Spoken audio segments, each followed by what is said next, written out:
Ma'am. Yeah. Okay.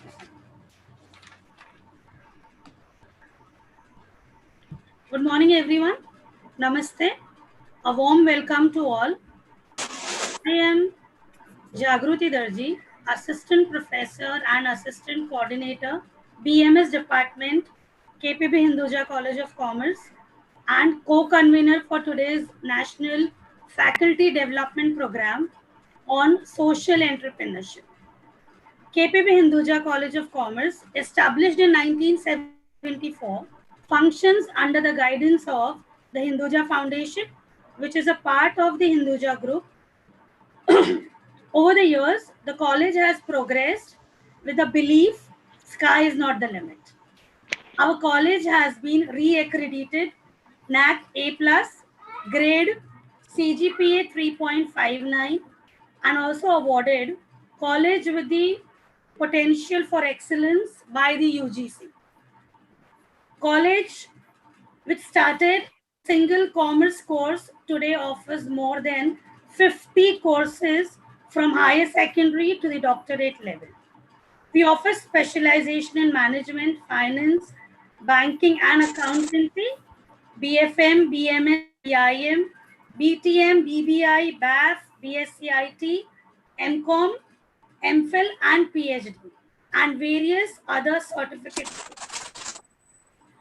I would also like to share a small thing that today we have 6,000 students on roll in our Hinduja college. Talking about BMS department, KPP Hinduja College of Commerce, BMS department has always committed in the overall development of the students. The department has taken various initiatives for the students to groom them socially as well as academically, to enhance them and to make them industry ready. For this FDP, today's faculty development program, we have approx 3,000 registrations, not only from different states of India, but also from international universities. At the outset, I would now like to welcome Dr. Antra Sonavne, our Vice Principal, to give us some opening remarks. Before that, Principal Madam, she was not able to join us, but she's a strength and she keeps motivating us for going ahead with new projects. And with the best wishes, beginning with today's FDP, I welcome Dr. Antra ma'am. Over to you, Dr. Antra. Thank you so much, Jagruti ma'am. Thank you so much for such a wonderful opening.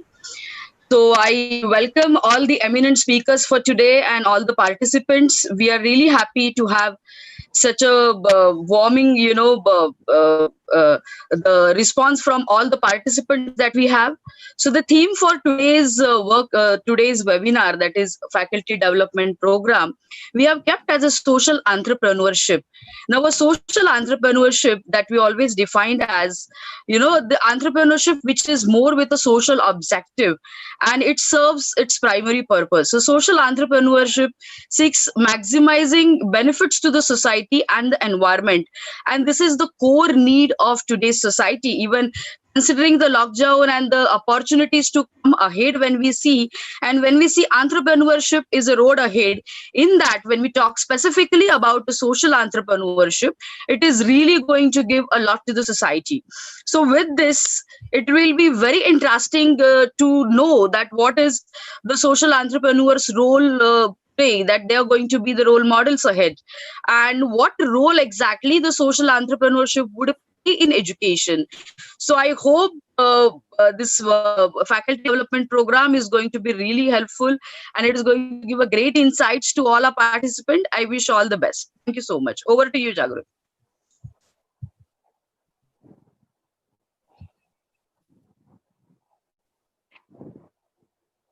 You're on mute. Yeah. Going ahead, I would now like to welcome Dr. Rashmi Surya, the convener for this National Faculty Development Program, to give her opening remarks. Over to you, Rashmi ma'am. Thank you, Jagruti ma'am. Good morning, everyone.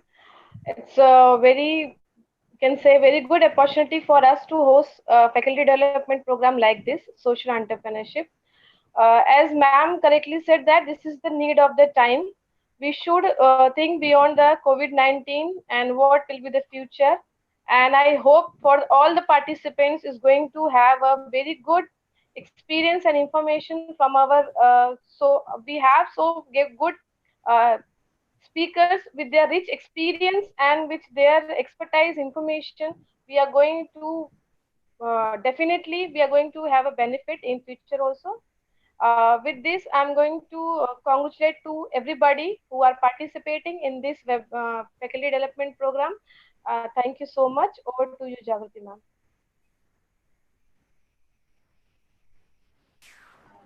I take the privilege to warmly welcome all the faculty participants. At the outset, I would now like to welcome Dr. Archana Singh. Ma'am is Assistant Professor at the Center for Social Entrepreneurship, School of Management and Labor Studies, Tata Institute of Social Sciences. Ma'am is the Program Convener for Masters in Social Entrepreneurship at CSE. She's teaching subjects like social entrepreneurship, corporate social responsibility, etc. Ma'am has done her MPhil and PhD in social work from Tata Institute of Social Sciences. She has visited Kennesaw State University, Georgia, Atlanta to teach social entrepreneurship and social venture creation to the master students there. Ma'am has published various research papers and published a book, ma'am, titled The Process of Social Value Creation, a multiple case study on social entrepreneurship in India. Ma'am, it's an honor to have you over here. We welcome you here. Over to you, Archana, ma'am. Thank you so much. It is my privilege to come here and talk about social entrepreneurship. So I will share my screen now.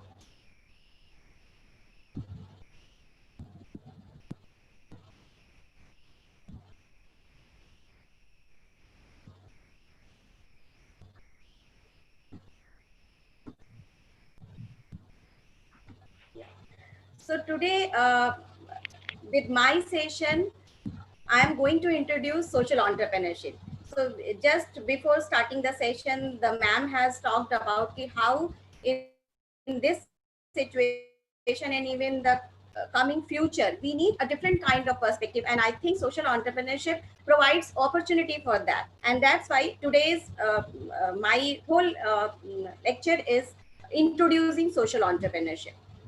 So like we all know that development for any country, we cannot think about only the economic development, because inclusive growth is very important. And when we talk about inclusive growth, we cannot ignore development in the social sector. And not only the development of the country, but lots of talks about these days are going on about sustainable development. And that's why we need inclusive development and we need a different kind of perspective. When we talk about inclusive growth and development in social sector, it means we need to create blended value. And what is blended value? We, or most of the time, we talk about only the economic development, economic value creation, but we tend to forget about there are values needed in other sector as well, and which is social value or economic value. So we need to create that kind of value which is there in all the sector. And so it is social value, environmental value, and economic value. So we need to create blended value. And also, if you see the challenges in the development sector, because if you see, especially in India, government, voluntary sector, and private sector, all these contribute to development of the country, but all are facing challenges, especially when we talk about government. Like in the current situation also, we are seeing how the government is facing challenges because of lack of resources and demand. If we talk about voluntary sector, always they are, I mean, we have lots of NGOs which are really engaged in creating lots of social initiative. Like these days, if you see migrant workers problem and all these, they are doing, but again, they are facing the challenges of sustainability of their social impact and the initiatives. And private sector, Private sector also, these days they are talking about corporate sustainability, and for achieving the corporate sustainability goal, they need to create value or performance on three parameters like triple TBL, triple bottom line, not only the economic but also the people, profit and planet, which refers to environmental value, social value and economic value.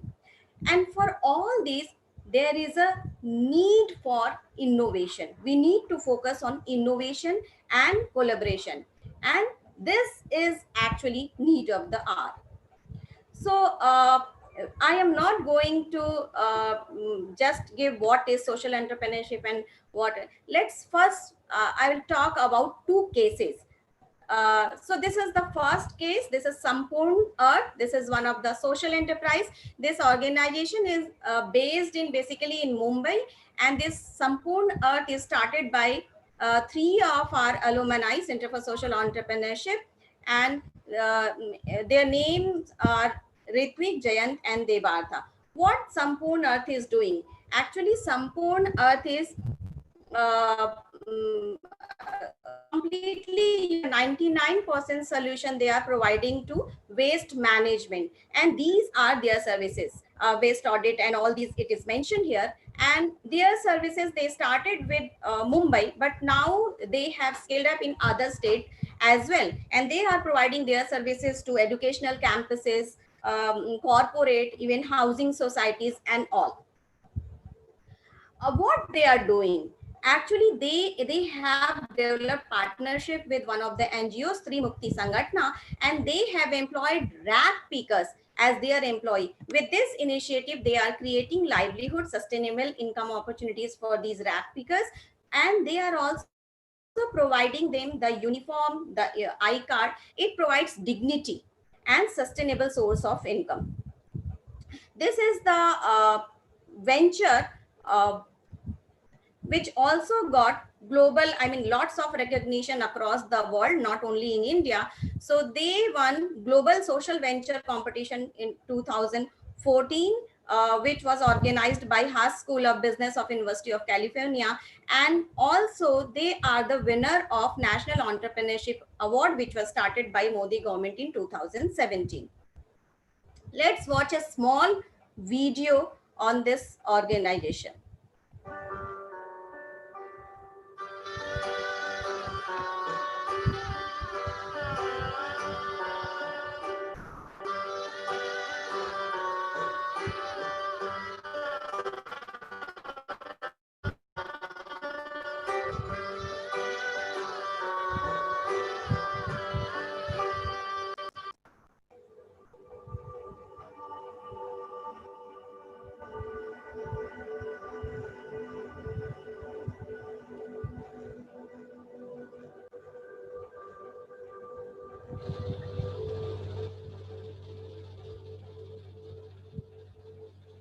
My name is Jan. I'm one of the co-founders and directors of Sampurn. We started working on Sampurn about 3.5 years ago. Sampurn means complete, and Earth signifies money as well as meaning. And when we add into it, it also signifies the planet. As an organization, what we are trying to do is we are trying to provide waste management services to bulk waste generators. It can be a partner house, it can be a council, it can be a education campus. So what we do is we try to process the waste in the most environmental friendly manner. We encourage recycling, composting, biogas, and at the end of the day, what we come out with is a zero waste situation. संपूर्ण में ये कचरा लेके घर से collection करके उधर से कचरा लाके फिर ये सेग्रेगेशन करके खाद बनाते. The residents, were initially very reluctant. They didn't want to actually go through the whole process of having two separate bags and segregating food items and all that. But gradually, I think it took almost 6 months, even before we contacted Sampurna, to get them to the idea. Sampurna, we definitely have certain targets for our company, like we should process 500 to 1,000 metric tons a day. In the next few years, we should employ more than 1,000 waste pickers in our operations.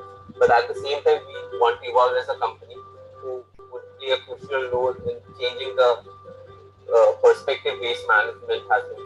The DPSTCC program has helped us to move from one step to next step. So every time we had certain challenge in last 15 years, every step they have helped us to move to the next step. Even now, kind of, we are at a much advanced stage in for a startup. Even there, kind of whatever support we need, they have always been open to help us.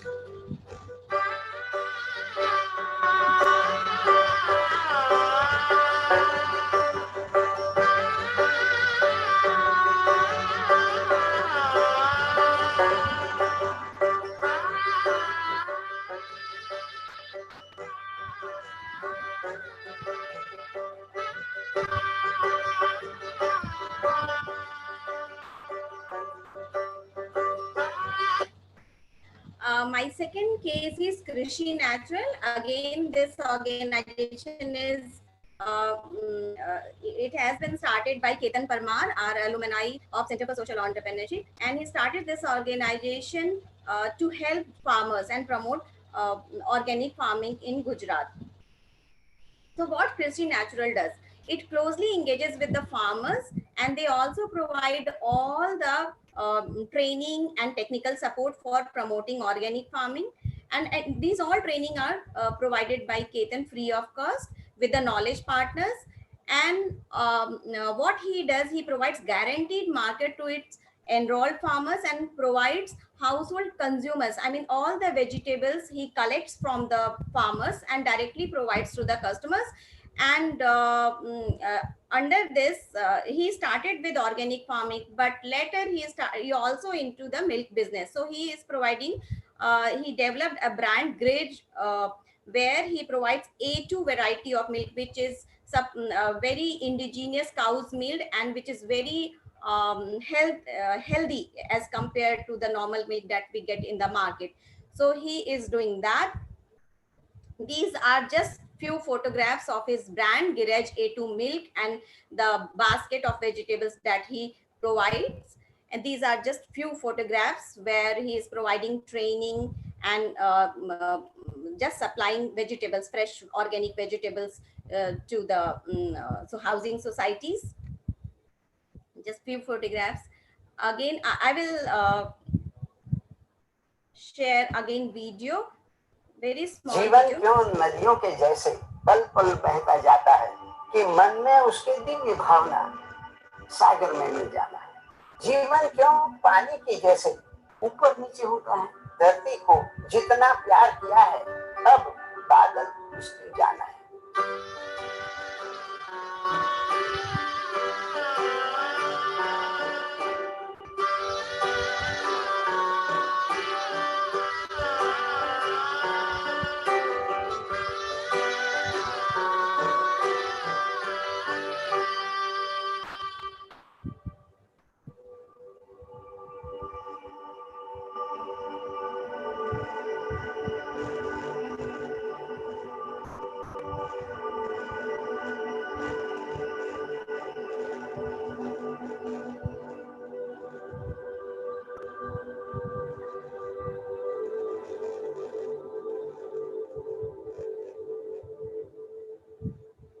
I'm Ketan Parmar, and I have founded this organization called Krishi Naturals, which works in the organic farming sector and also for the preservation of indigenous breed of cows. Organic farming is a natural way of farming in which you don't use synthetic chemicals as fertilizer nor as pesticide. In terms of really totally brand for organic vegetables, we are training these farmers free of cost. So there is a capacity building happening. We are providing them with some basic assets like weighing machine, crates, so it is increasing their assets, and we are paying them a premium price and giving them assured market. પહેલા તો મારે શું કરવું પડે કે બધા school વાળાને પૂછવું પડે કે તમે કેટલું શાકભાજી મારું લેશો, બરાબર? તો એ પણ બધું અલગ અલગ કરીને બધાને આપવું પડે.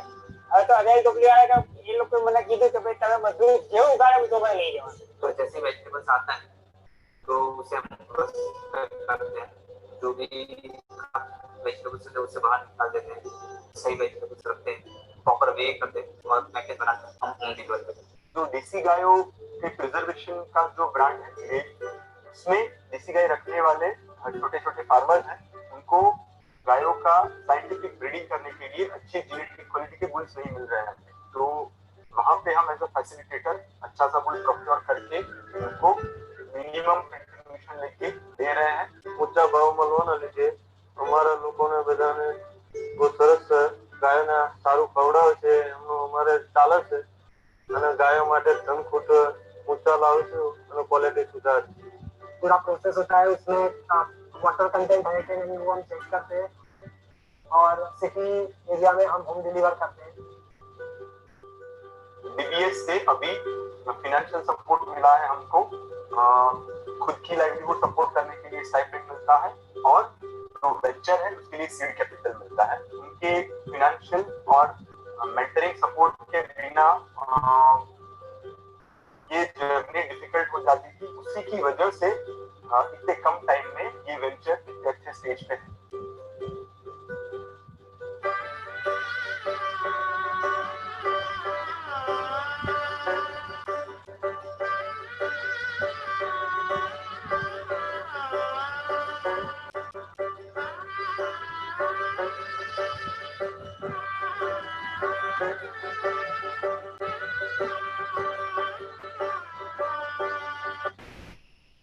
So if you see these two cases, it is very clear that social entrepreneurship is not only about thinking, it's about owning the problem and taking responsibility. It is all about taking first step forward, that is doing or initiating some intervention to solve the problem. It's all about doing, not only about thinking. So if you compare all these cases, two, three things, I mean, all the important aspect of social entrepreneurship is very clear. Like if you see these two cases, both have identified problem as opportunity, social problem as opportunity, because first has started to improve the environmental problem and the second was to help the farmers to improve their income. So it is clear that social entrepreneurs always see social problems as opportunity and they are committed to solve that social problem.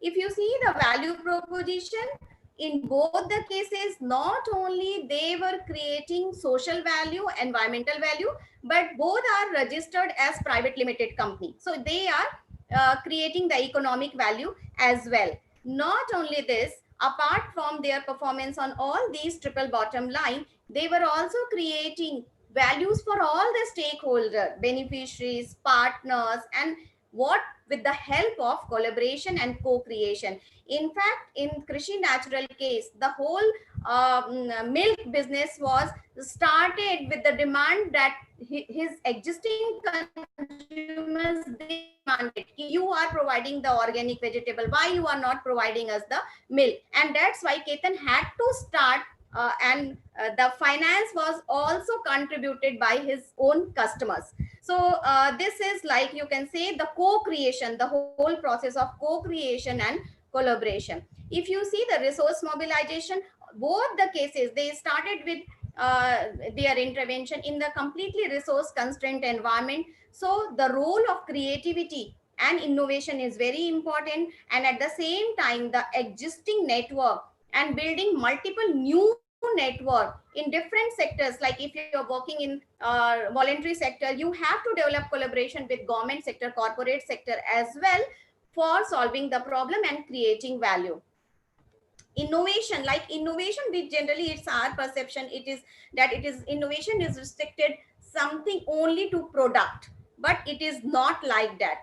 In social entrepreneurship, innovation is all about doing small experimentation, because if you see the whole model of Sampurn Earth is very innovative, because he has employed the rack pickers as their own employees, providing sustainable solution. So he is creating again the Krishi Natural, their finance, the chilling plant was actually mainly financed by his existing customers. It is one kind of innovation in the financial model. So not only they were solving the problem, but in the process of solving the problem, they were creating new opportunities as well. So as an entrepreneur, they are changing the whole discourse. So why do we call them social entrepreneurs? Social entrepreneurs are individuals who solve social problems and create social value, and that's why they are known as change agent. They have entrepreneurial mind, and they innovate, and the process of solving the social problem is actually social entrepreneurship, where the same entrepreneurial approach is used to solve social problem. And what is social enterprise? To solve the social problem, they create an organization which is known as social enterprise. So I with this I will conclude that lots of social problems are there, and fresh perspective is required to solve social problem, not only for solving that particular problem, but also for contributing towards our country's development and further to sustainable development. If you see these two cases, both have created blended value, and these values are created for all the stakeholders using the entrepreneurial mindset. And if you see today's world, people with entrepreneurial mind, they are needed everywhere, whether it is public, voluntary, or private sector. And the students from all the disciplines must learn about social entrepreneurship. And here comes our responsibilities as educators. And social entrepreneurship, because it is multidisciplinary construct, multidisciplinary, it provides a common platform to all from different disciplines to come together for co-creation to solve social problem efficiently and in sustainable manner. Thank you. Thank you, Archana ma'am. Our next speaker for today's FDP is Professor Satyajit Majumdar. Sir is also a professor at the Center for Social Entrepreneurship, School of Management and Labor Studies, Tata Institute of Social Sciences. Sir has worked with Coal India Limited for about 12 years as maintenance and project engineer. He is currently associated with startups and small businesses as mentor and consultant in areas of strategy design and business development. Sir has dedicated and committed himself to make India a country full of entrepreneurial talent to train youngsters in the same area. Sir's topic for the session is social entrepreneurship for social problem solving. We welcome you. Over to Satyajit, sir. Yeah. Thank you. Namaste and good morning. I hope I'm. Morning, sir. Yeah. Okay. So let me share my screen. Just give me a second. Yes.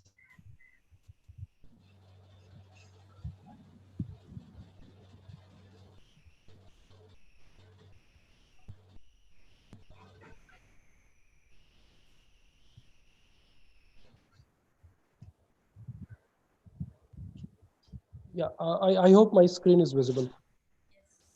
Yes, sir. Yeah. Thank you. Thanks for the invite, the faculty team from Hinduja College, and it's my privilege. I feel very happy to come here and join the session, and also share my thoughts. And of course, your college is doing great work. You're really doing a very meaningful work in undergraduate and postgraduate education. Of course, you have doctoral programs also. So it's my privilege. It's my proud privilege to be a part of this session. So what I'm going to do is I'll kind of continue my discussion where Archana left, my colleague Archana left, and she concluded that social entrepreneurs are needed in the time, and social entrepreneurship actually solves a problem. So I'm just picking up threads from there, getting into more to the discussion of social enterprise creation. So that's a kind of logical extension of where we left the last presentation. I tried to make my presentation for 30 minutes, maybe a little bit variation, and you may sort of warn me if I'm going too much on the exceeding on the time. So the premise on which I'm going to discuss social entrepreneurship, because I have been a researcher in the discipline of entrepreneurship, both business and social entrepreneurship. And also, I consider entrepreneurs as strategists. And when I say entrepreneurs, most of them start small. So certainly, small business is another domain which excites me. And I see very unique strategy being designed by small businesses. And I have quite a few publications in entrepreneurship, entrepreneur as strategy, small business strategy, etc. Certainly, when I do this kind of case studies and when I search for the concepts and the theories, sorry, uh, I also look at the business model, and also my interest area is strategic CSR, which is also from the perspective of what Archana also referred as creating social impact by the corporates. So I really admire business and social entrepreneurs for a simple reason that they have a lot of gut feeling. They have a lot of strength. They are very courageous people. They try to do things different, or they try to do things differently. And I find them very smart, very energetic, very different, very profound. So some of them actually really impresses me a lot. So of course, I'm going to discuss one such case in a minute or so. So what I'm saying is the discipline of enterprise creation excites me, both from the business and social entrepreneurship perspective. And I believe that social entrepreneurs are entrepreneurs. So if you ask me who are they, so I'll say they are the entrepreneurs, right? Because they are the entrepreneur who define their purpose, okay, of social mission, which Archana was also discussing. So certainly it's important for us to understand what does a social entrepreneur do. So that's the story about. So I'm using a case study documented by me. This case study is about a company called, I'll call this company a social enterprise called Manipal.net, which is slightly different from the cases which Archana explained. And I have a little bit more strategic argument on this case study. So I consider Dr. Narasimha Bhatt, founder of this company, as social entrepreneur. And here's the story about. So what problem Narasimha Bhatt tried to solve? And basically, he tried to solve the problem of employability with the highly skilled technologies. So what he said is all the talented people, extraordinary talented people, they don't stay at home. They don't stay with family. They don't stay in the villages, and they don't stay with the hometowns, at the hometowns, because they like to move out. The talent pool needed of their kind is needed not in their hometowns and cities or villages. They are needed outside. So the issue is these people don't find meaningful employability options, right? And despite family needing them, they leave their place. And I'm not saying they're migrant. Okay, they're migrant of a different kind. But what I'm saying, their talents are needed at a place in a companies, maybe in the Bangalore or in Gurgaon or maybe in other places of the globe. So they're not needed in their hometowns. They're needed elsewhere. So profession pulls them out from their locations. So this has been the journey of Dr. Narasimha Bhatt as well, because I know him personally. And when he decided to come back from US, and he was working in a great company in Silicon Valley, one of the foremost technologies, most wanted technology in his discipline. So in profession, he was doing great. He was earning pretty good. The family is happy. The people are doing great things.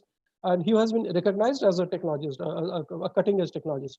So nothing wrong so far as the profession is concerned. But suddenly he found that his father is diagnosed with cancer.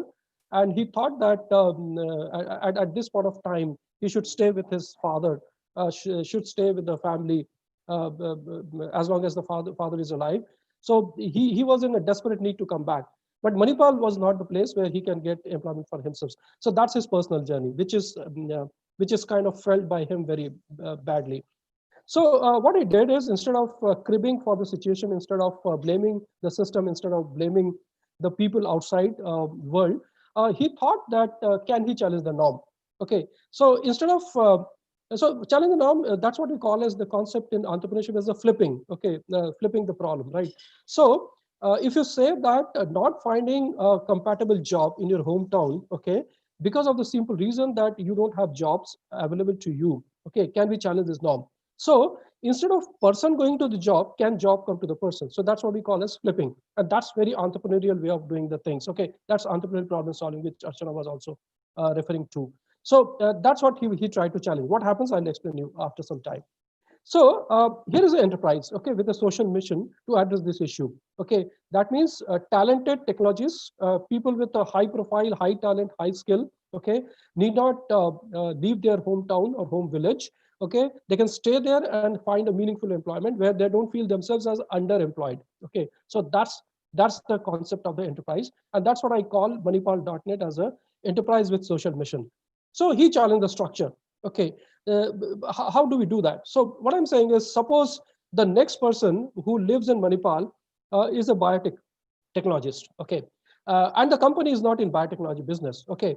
So will Manipal.net consider him as potential employee, okay, a potential technologist to be employed, okay, because that's not the business of Manipal.net. How Manipal.net carry forward the business of biotechnology, which is not the core domain of the company, right?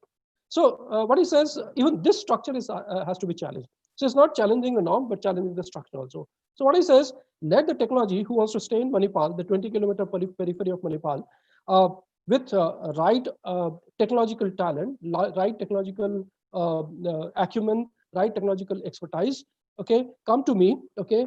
I'll create a team. I'll create a pool of people, okay, who will work with him to create a business out of his talent. So it's the other way around. Normally what we do is we create a business and start recruiting people. Here, business is created around the person, right? Not business is following a person is not following the business. So I hope I could make my point clear. There are two types of norms which are being challenged in this context. So it's a very unique value proposition this enterprise offers. Okay, so it's a company with a hardware and software business which works in technology domain of energy, low power consumption, security, and surveillance. It works in innovative and competitively priced technology solutions to the customers because it operates in a place which is actually not having very high cost of operation. Rents are very low. The salaries are also not the Bangalore salary. The cost of living is very reasonable. So there's no question of incurring very high operational cost. So when your operation cost is reasonable, but your quality is equally compatible to the international quality, certainly you have a competitive advantage. So that's the advantage this company had. So certainly it provided meaningful employment to the technology at or near their hometowns so that they can remain close to the family. So what Archana was referring to as stakeholder engagement, so that's precisely the stakeholder value proposition mapping I have been trying to do. So what did social entrepreneur Nasim Bhatt do? So he did simple things. Okay, the simple thing. He saw a problem which others did not. Okay, others succumbed to the problem, but he said, no, there is a possibility of my interference in the problem. So he felt associated with the problem. He felt that the problem belongs to him and problem belongs to several or millions of people who feel this kind of pain. Okay, so he articulated multiple dimensions of the problem, thought through very deep, okay, to seeking a solution from outside. Rather than seeking solution from the outside, he thought, let the solution come from me. So that's precisely entrepreneurial responsibility, which typical entrepreneur or business or social entrepreneur owns. That is my responsibility, it's my problem. I own it, I'll have to do something about it. So, and he attempted various solutions to arrive at the most feasible one. So certainly we try out several small experiments and see what works and what doesn't work. He has actually done it. I'm not getting into detail of that.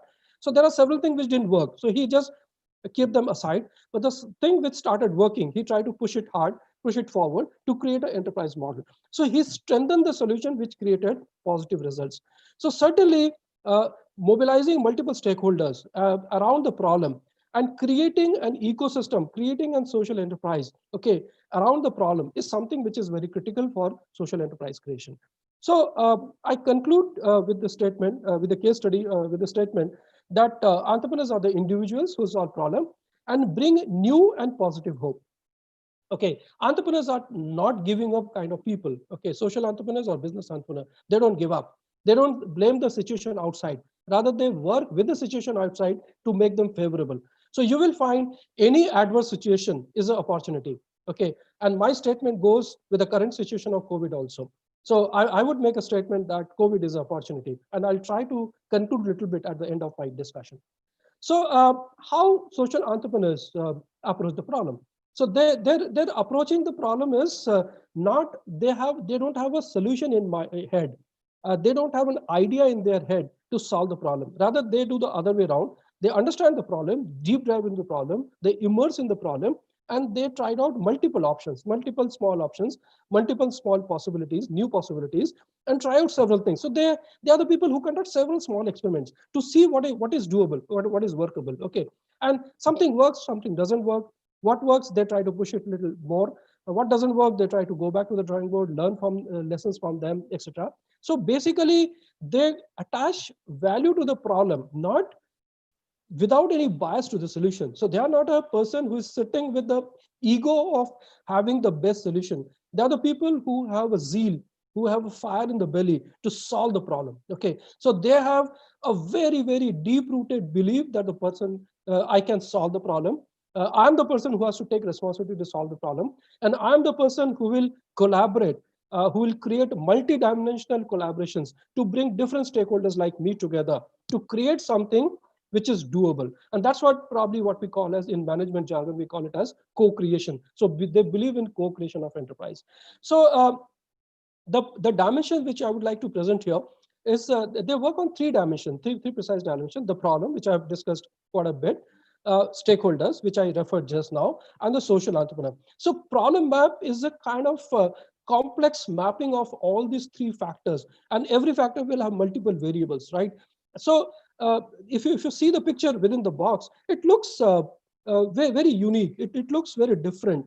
If I ask you to write a mathematical model, probably you won't be able to do that. Okay, because it's very complex. It's very, very, very complex, very, very difficult, I would say, in that sense, right? But it's not difficult for the entrepreneur. Okay, they can explain. They can explain why the curve look like this, why the curve is so zigzag. So difficult to understand. So this complexity of understanding is very clear when social entrepreneurs bring forward the solution and articulate on the problem.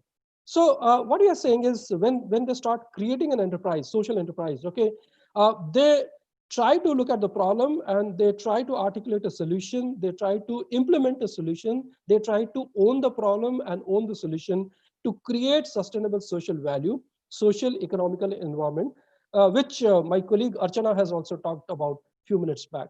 So social entrepreneurs, they attach value in problem mapping because problem is identified them. They are the people who identify the problem. The problem is not given to them. They articulate on the problem. They see the problem and absorb the problem. So problem is taken by them, and they associate with the stakeholder. They try to modify, redefine, change the rule, change the system, as Narasimha Bhatt did. He challenged the norm, he challenged the structure. So these are the people who keep challenging. Okay, they are the people who kind of see the rules and systems very differently and try to sell the idea on the problem more than the product and services, right? So you will see they are very articulative. They are very, very strong in explaining why this problem need to be solved rather than why this product need to be sold. I think that's the fundamental difference between an entrepreneurial solution and otherwise. So it's a process, right? And when you are engaged in such a complex process, such a deep-rooted processes, it's possible that there would be stakeholder conflict, because if you try to bring multiple stakeholder, every stakeholder will bring his or her own perspective, his or her own value expectation, and they will try to argue that this value is more important than the other value. So there is a value trade-off. Social enterprises have to do value trade-off. You can't have a maximization of all the value by the social enterprises. It's always not possible. It's most of the time value optimization, if I put it in a technical language.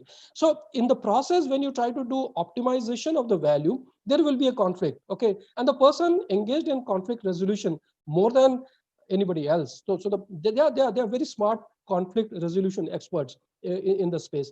When we do that, there is obviously a process of managing risk which they learn. So I'm not very comfortable by using the expression which we find in most of the textbooks of entrepreneurship. The entrepreneurs are risk takers. I think I don't agree much of those kind of statements. Those are more bankers' statement. They are the statement of the financial institution because they see a risk. Okay, entrepreneurs manage risk. They learn management of the risk. In the process, sometimes they lose money, they earn money. That doesn't matter. There is a social risk, there is an environmental risk, there is a financial risk. So what, right? So they manage risk. And these are the people, as I said before, they are the people not giving up kind. Okay. So I'm trying to set, for the rest of my presentation, I'm trying to set some vocabulary standardizing the vocabulary, so that when we use this word, we are reasonably clear that what we are referring to. So when I refer the word entrepreneur, I'm referring the person. When I refer the word enterprise, I'm referring the entity. You may call it as a company or a NGO, private limited company, or Section 8 company, etc. When I call as when I refer to entrepreneurship, I'm referring to the process of enterprise creation. When I refer value, which Archana has also discussed, the offering to benefit the primary stakeholder or the customer. And if it is customer, that's the value customer is willing to pay for, right? And the business plan is basically the rationale, is the schematic, okay, what we put together for the communication and for the purpose of making the plan clear. And when we refer to business model refers to the elements of fit. Okay, how do you fit the things together? How do you look at as a model?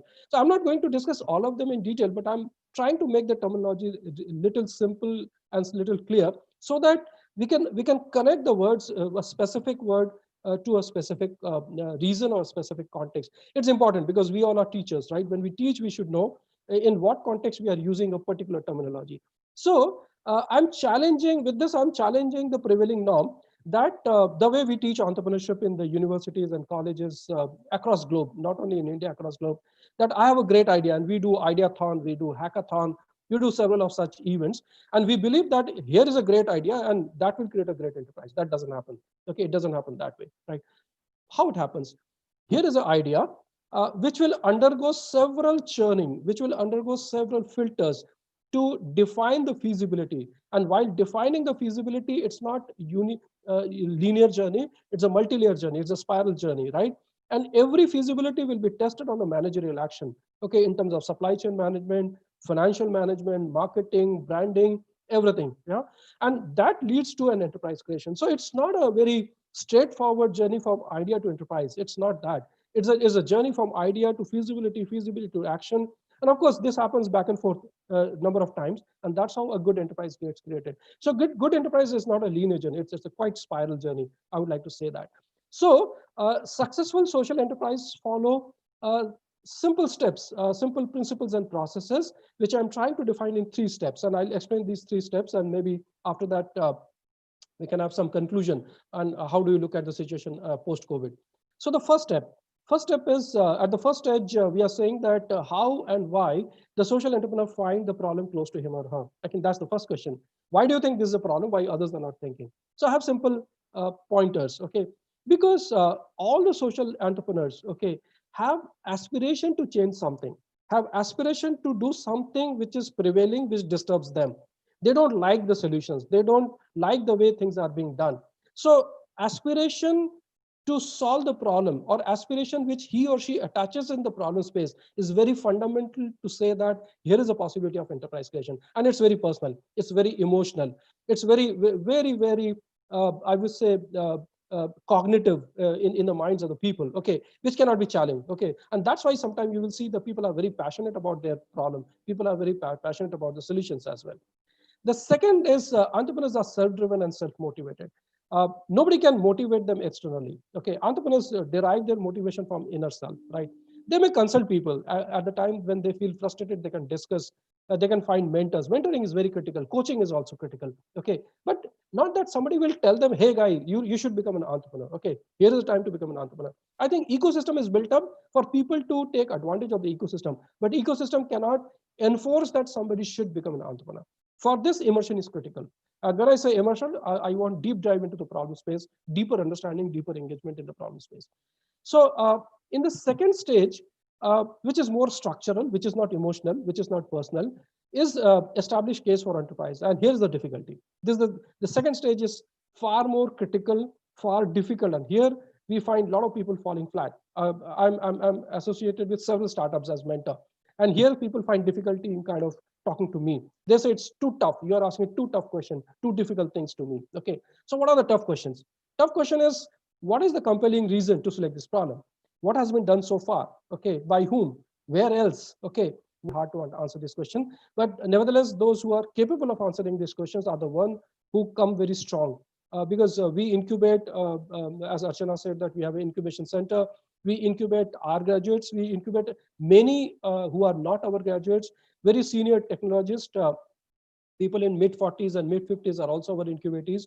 So here is a question which is posed to them to sort of understand, is there a need for a solution? What is wrong with the existing solution? That's the first part of the question.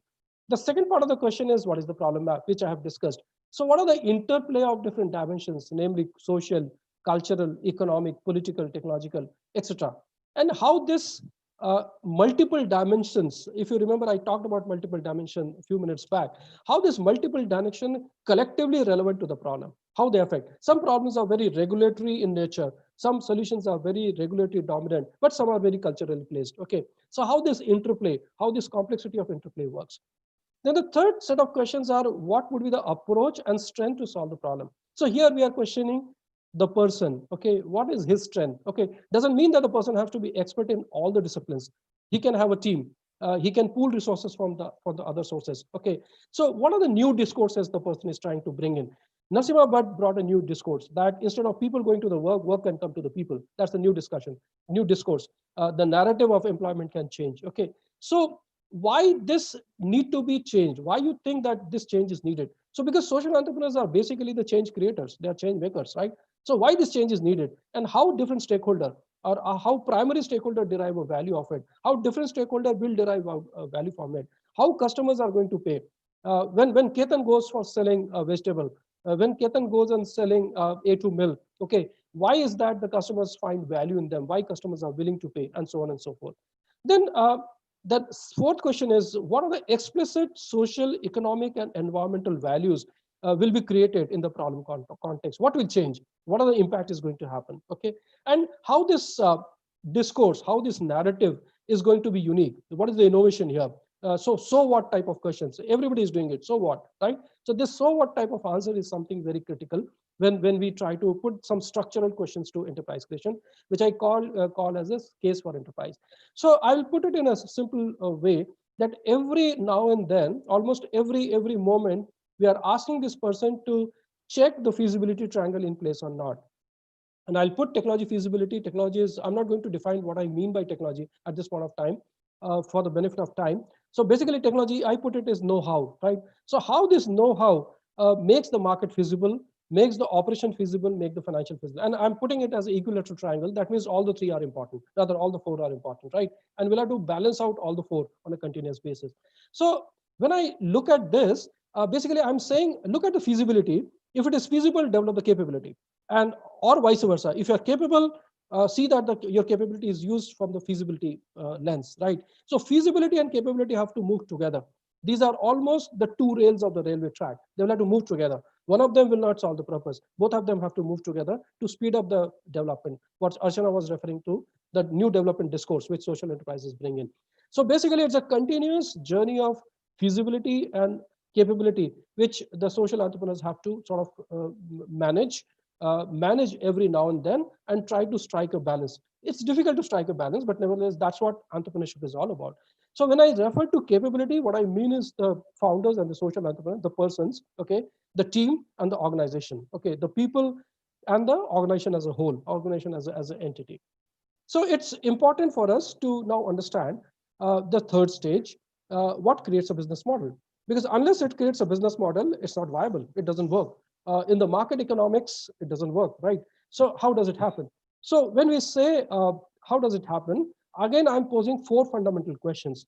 First is, what is the existing value chain? Okay, how stakeholders receive value?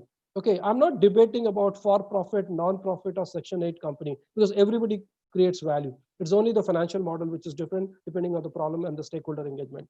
So the question is, who will be responsible for the operation, where and how? What is the technology available, etc. So I think that's the first set of questions, mapping the value chain and putting some actions and asking people who will do what kind of situation. The second set of questions are the financial implication. Who will pay for it?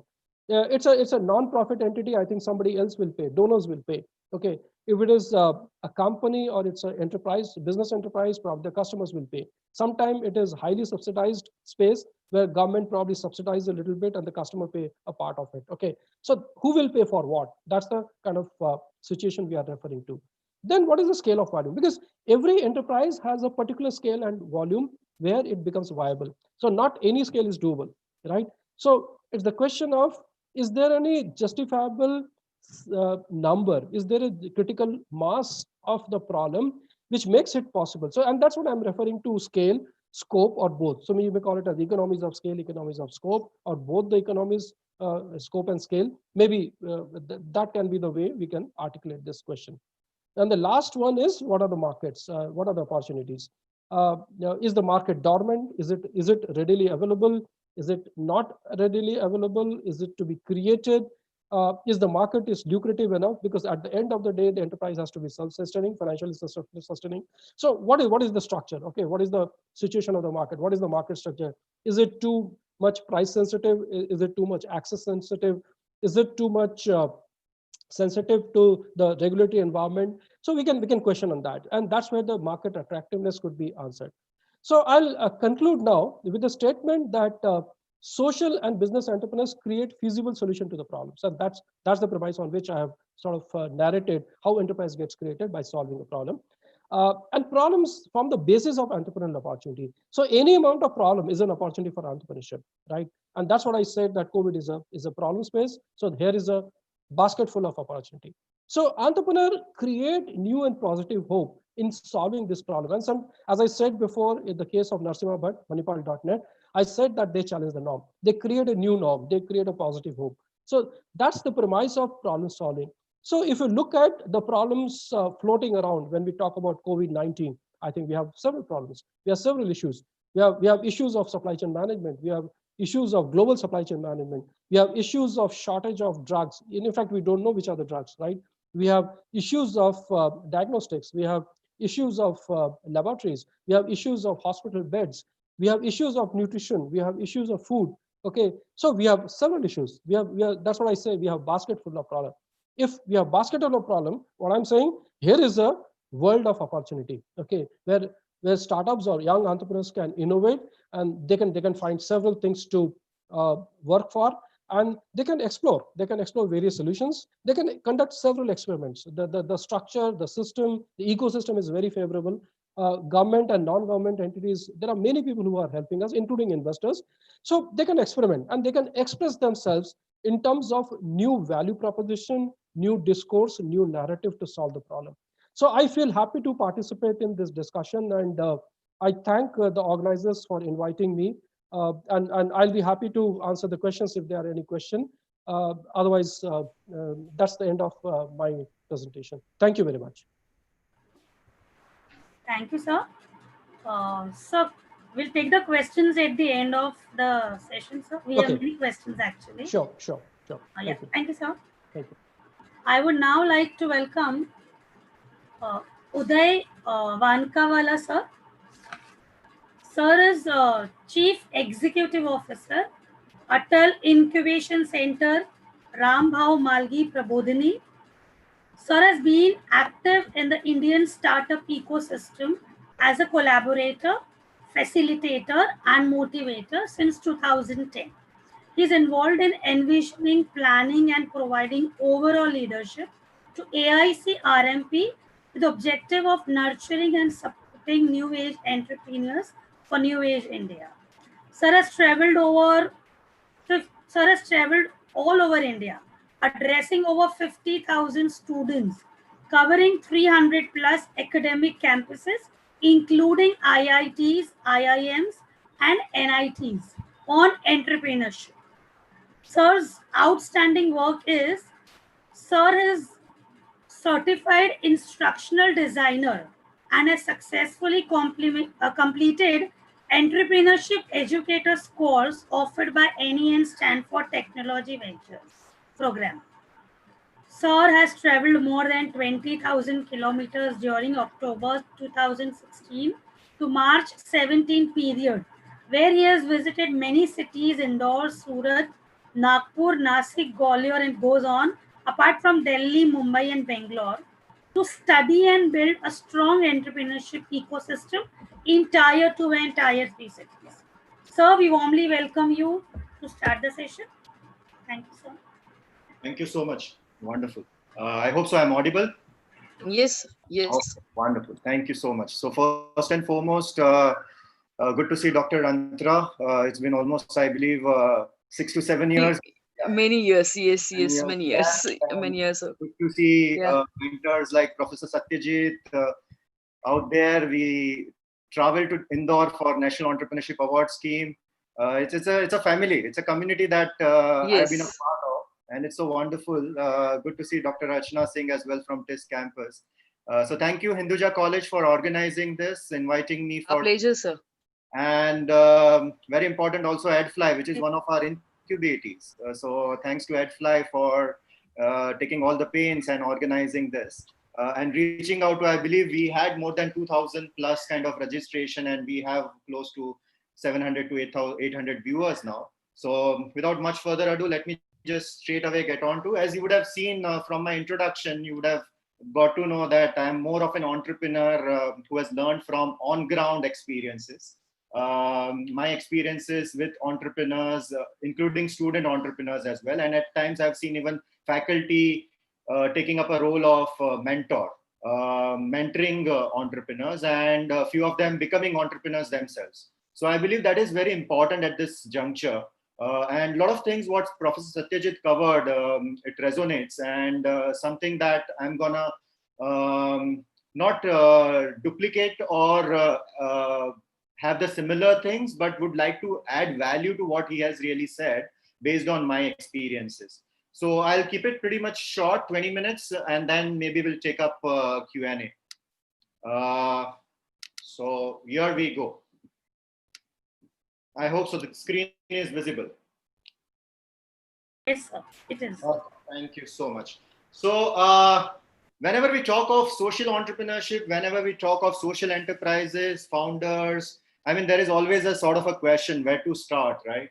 And that's what I always talk to people, that before looking at the ideas and also which Professor Satyajit rightly said, that for social enterprise, it's not something about the business that you really start looking at or the idea part of it. Is more about the problems that you want to solve. And these are real problems that are there on ground. You need to come up with real solutions. But before that, एक और चीज रहती है जो बहुत important है सबके लिए, including the faculty members, is self. And do I have what it takes to be an entrepreneur, or do I have what it takes to be a mentor for entrepreneur? That is what is very important for you to understand. And I've put it as good business opportunity. The reason being, as a social enterprise as well, it has to have a good business model. So do you have a good opportunity to start? And what Professor Satyajit talked about the COVID and all that, I would say, yeah, this is the right opportunity. Rather, at our Atal Incubation Center, Rambhav Malgi Prabodhini, we have taken a few initiatives looking at the current opportunity, and we believe that entrepreneurship and innovation is answer to this. So please do your SWOT analysis, mainly checking on your strengths. That's what I always talk about to entrepreneurs, because what's going to happen is for your weaknesses and other things which you are not good at, you may find a co-founder who would complement those things. So first and foremost is your strengths, work upon your strengths. And there would always be a question that I'm really excited about the future, but there would be a fear of failure. If you are a kind of a person who would have always relied on your academics and who would have relied on your results, looking at your grades, sorry to say, but then not all the times entrepreneurship is a kind of a career option for you, because you would have gone through the flow and through the path which others would have gone in, and you try to compare yourself with others most of the times. Entrepreneurship is all about excelling yourself, having yourself as a benchmark, not keeping others as benchmarks. Yeah, sure, you would have certain rankers, you would keep them as benchmarks, but it's the life, entrepreneurial life is not about grades. It's about learning every day. So that is what you need to. And the other part is, if you are of a person who would have a lot of societal pressures, there are a lot of factors. Please understand, if your family they don't allow, or there are pressures around you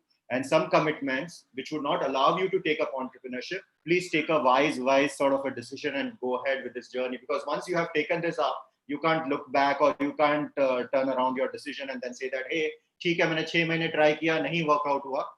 ऐसे नहीं होता है. One of the things every entrepreneur that I've talked to, including the social entrepreneurs, they practice 10,000 hours sort of a thing, and then they really evaluate themselves whether they are successful or failure. again, the success and failure is very subjective. In social enterprises, I always say that the most important part is if you see a smile on the face of your stakeholder at the end of the day, that is what you should have your success parameter as. And you are able to provide jobs, you are able to provide real solution, if at all, if you can work out on those things, and that is all about intent, I think that's good enough. So बाकी सब चीजें बाद में देखी जाएगी, पहले अपने आप को evaluate कीजिए, and that is where my objective of the session is I'm going to talk about few important traits that gonna have. So traits are more of kind of features, and this is what we evaluate when any social enterprises or entrepreneurs come to our incubation center as well. कि entrepreneur में क्या trait है, क्या qualities है, and how do we really differentiate social enterprises as well. And I'm going to talk about couple of cases. I'm sure these are the cases from our colleges, and then that's gonna really help you, and also share 5 to 6 examples or set of incubatees that we have at our incubation center in the first cohort. These are all social enterprises. The whole idea is through these examples, you learn that what are those in and around problems that you can solve. What are those ideas? I'm sure with this sort of ideas, there will be more innovations coming in, because I think I heard Dr. Rachna saying it's not about innovation, it's more about the problem solving. And also innovation is not about kind of new. Most of the times we have this kind of a tendency that we say that innovation is all about coming up with something altogether new. Please understand, that's restricted to Steve Jobs and few innovators, not to people like us. 0.101% are Steve Jobs. They would come with a lot of innovative things. Even if you copy certain ideas, improve upon that, that is also termed as innovation, because you are solving problems. So I'm also going to talk about what are the opportunities or ideas that are there within the ecosystem while you are studying, and what are the different platforms. First and foremost, as an individual, yes, self, and very important, the passionate part about it. If you are passionate about what you are trying to do or what you are trying to solve, I think that's the most important thing, and that comes in through your articulation, which Professor Satyajit talked about. You need to be articulative, and that's where, because social enterprises is all about taking people together and having a movement and a community. That's very important. If you are more of a person who's passionate, but at the same point of time articulative, then you have to be in this particular space. You have to have a mission. I have not specifically talked about purpose or vision out here, because it's a journey. You may kind of find out your purpose over a period of time. That could be after 5 years, 2 years, 10 years, or I've seen people in their entire life not finding the vision or purpose of their life as well. So don't worry, guys, that's perfectly fine. You just need to find out what is it, that mission, what is it that you want to change, what is that critical aspect, what is it that you want to really solve a problem. Find out that problem first, and that problem has to be identified through real on-ground research, not through Google research. We have seen a lot of students, we have seen a lot of enterprises nowadays coming up with Google researched ideas or problems. You have to be there on the ground. That's where the innovation would come in. So that's what the mission would come in, through a real problem, through a real change maker. And that's where, please understand, social enterprises or entrepreneurs are called as change makers as well. You are there to change the status quo, whatever that's been happening around, and you are there to solve problems. So have a mission. Very, very important. If you have the mission, then people would be able to relate to you and then be with you. You have to have self-belief. You have to be confident about, because when you will start off, there would be a lot of people around you, right from your family to friends to other people around, saying that, hey, and there is this word, right? तुमसे ना हो पाएगा. So ये पहली चीज आएगी सबके लिए कि नहीं हो सकता है, and that is where you need to prove them wrong over a period of 3 to 6 months initial journey. But don't continue your journey with that purpose in mind कि मुझे दूसरे किसी को गलत दिखाना है या गलत prove करना है, because your journey is completely different. The ones that who would say that you won't be able to make it are the ones who's going to join you maybe 3 months, 6 months down the line, or support you. So this is the third important aspect. The last And I believe that very important aspect is be truthful. As a social enterprise, you need to have guts, you need to have all the confidence, and you need to be truthful about what you are doing. If you are making losses, if you are not able to sustain, reach out and talk to people and take support from them. People would appreciate the truthful part of your entrepreneurial journey. So there is a word jugaad in India. I believe that has been now pretty much abused. I would say you need to be jugadu, you need to be street smart, but jugadu with ethical kind of things within that. If you are jugadu trying to con people, trying to come out with some sort of excuses, आराम से लोगों को समझ में आ जाएगा. And please understand, you are on a journey to, it's a long term journey, right? It's almost 5 to 7 years that you will take to build up your enterprise. So you have to be truthful right at the beginning, right from your strengths to your team, to your stakeholders. What is it that you are doing? You need to talk to a lot of people and talk to them about even COVID. What we are seeing right now is people are truthful to us as our incubatees and telling us, sir, kuch nahi ho raha hai abhi hamare businesses mein.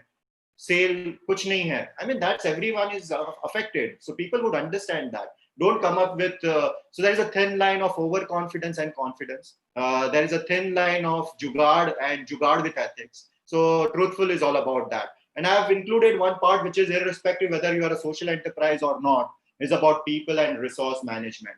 I think that is what you need to be really good at. That you need to manage people and you need to manage resources as well, very well. You need to be very, very kind of, you have to really know exactly what all skills the people bring in and how you can use those skills and make them as a team member. You look at different resources because you have limited resources when you start off with.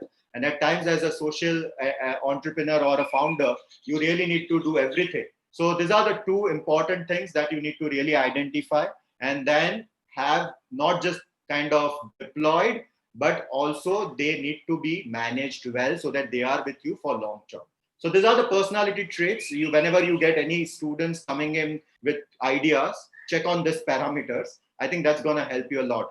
A lot of academic campuses ask me, sir, quantitative and qualitative parameters. I always say that entrepreneurship is both. It's not just only quantitative. Marks se aap nahi grade kar sakte ho kisko. There is qualitative parameters as well. So I've given this qualitative parameters out here. I'm going to talk about two examples. So first I'll take up Shriyans Bhandari, CEO Greensoul, which I started interacting in the year 2013 from Jai Hind College. Faculty played a very important role out there in Shriyans Bhandari journey. So what Shriyans came out with, he was a 19-year-old young boy at that point of time.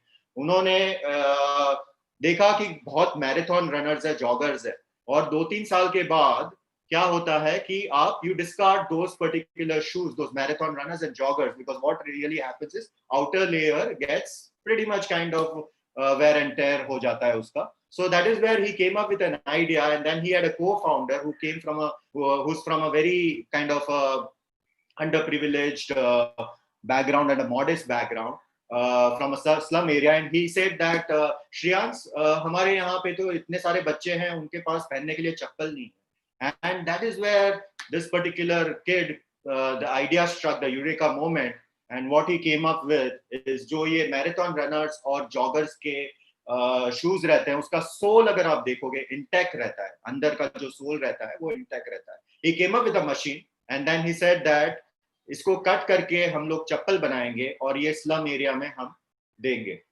Amazing idea, right? I mean, and then he had just 3 things when he met us. One was passion, another thing was this idea, third thing was intellectual property, IP. He said that IP मैंने पहले ले लिया है इसका, so that, and some kind of money through parents, family and friends from his family. Nothing more than that. I think with some 15,000 or 20,000 rupees, he started with this enterprise, and now this particular enterprise is looking out for impact investors. Amazing, great role that Jai Hind College played, great role that faculty mentor played, great role that network like us that we were working with. I was working with National Entrepreneurship Network, we played. So that's how you need to really find out such kind of talent, give them resources. Not every time you can be a mentor and then give them everything. you need to look out for resources around you. As I said, people management and resource management. That is what, as a faculty and student, you need to be really aware of. The second example we have is Smart India Hackathon winner, hardware winners. That is a competition by AI, City and MHRD. And the project name is Team Prayas. This is what we pre-incubated. It's a ministry problem statement that came to them. And it was amazing. I mean, the way they came up with a prototype, and this is a product-based solution. It's not a social, it's a social enterprise if I would look into it, but it's a product. So they came up with, so the problem statement for Team Prayas was that in the hilly region, you would find a lot of people with a back problem, right? And you would see them in their posture as well. जब ये लोग walk करते हैं, because they carry a lot of load. And that is where ministry came up with the problem statement that can you come up with any tool wherein ये जो उनका problem है about carrying load can be reduced to minimum. They came up with Jiggy. So this is nothing but a load carrying, maximizing the load carrying efficiency. And it's a kind of a tool that would reduce the load carrier. This is the problem statement. You can see the different images out here. And this is applied not just only to the Northeast region. This is applied to even construction workers. You would have seen at sites, buildings and all that. The people are facing this particular problem. So again, they came up with this. So engineering students came up with wonderful idea of something like this, a bamboo that they have created through a bamboo, a material or a solution, which is an A-frame structure. And they used SolidWorks, a lot of tools, came up with ergonomics and all those things. And now with this, you can carry up to 70 kg of load without your posture getting affected. Isn't this amazing? I mean, this is on the prototype mode. Now they are kind of having a pilot with a couple of buildings and construction workers. And this is how you really need to look at the problem and come up with the solutions. I'm going to, next 5 minutes, I'm going to share very important things about our social enterprises and some sort of their salient features, or a kind of each and everyone comes in with a different perspective. Maybe if you have problems around this, or if you have solutions around this, you can collaborate with them. So Color Wale, that's kind of one of the startups that we have that uses technology. They want to build a team of women painters.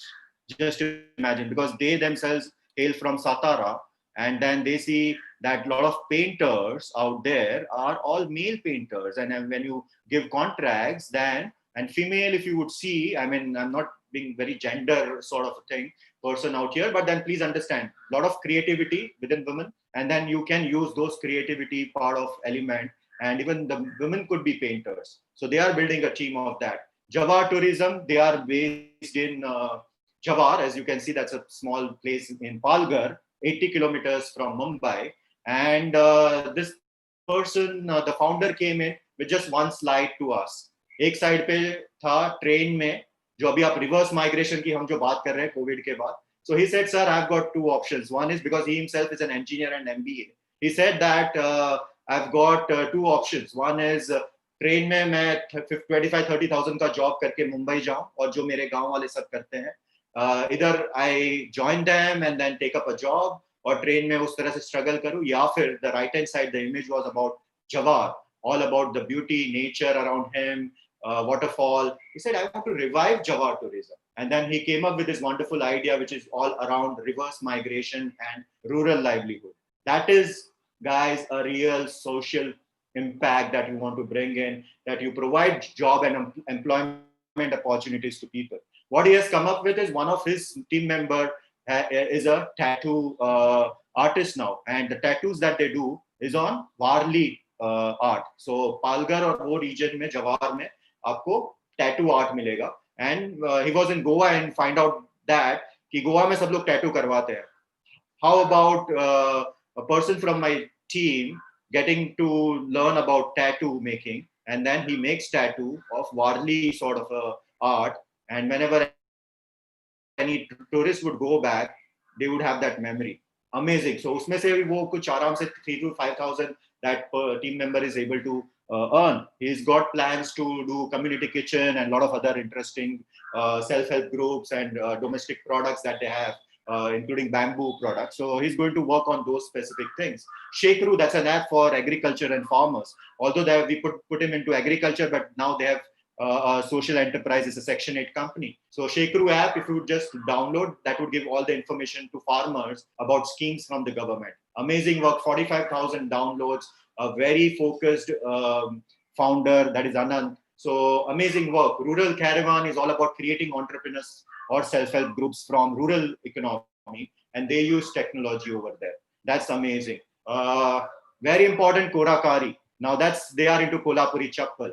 And very apt for this today's session because the founder is Dr. Dilip More, who is a faculty member at one of the campuses in Pune. Now that is where I think there would be questions as a faculty.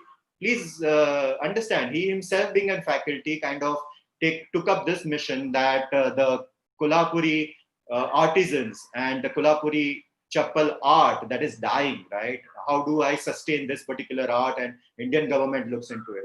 So that is what his idea is, skill development. His idea is that everyone gets hooked on to Kolhapuri Chappal. Kolhapuri Chappal could be a brand through Korakari. And he's already started selling it at a lot of retail stores and is building a team now. San Eco is at very early stage, that is into bamboo. You would have seen bathroom accessories. He's making bathroom accessories, faucets made up of bamboo. Amazing social impact, right?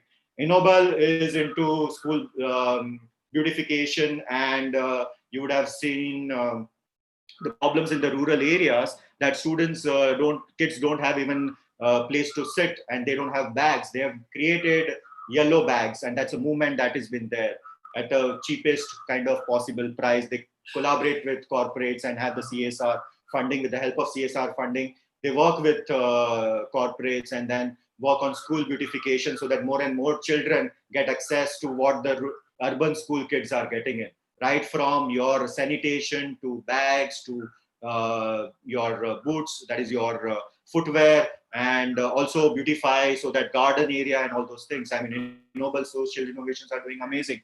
The founder, Chirag, his mom, he's a school teacher, and that's where he got this particular idea. Again, I'm trying to relate to the kind of audience that we have out here. EcoBio, they are making straws out of agriculture waste.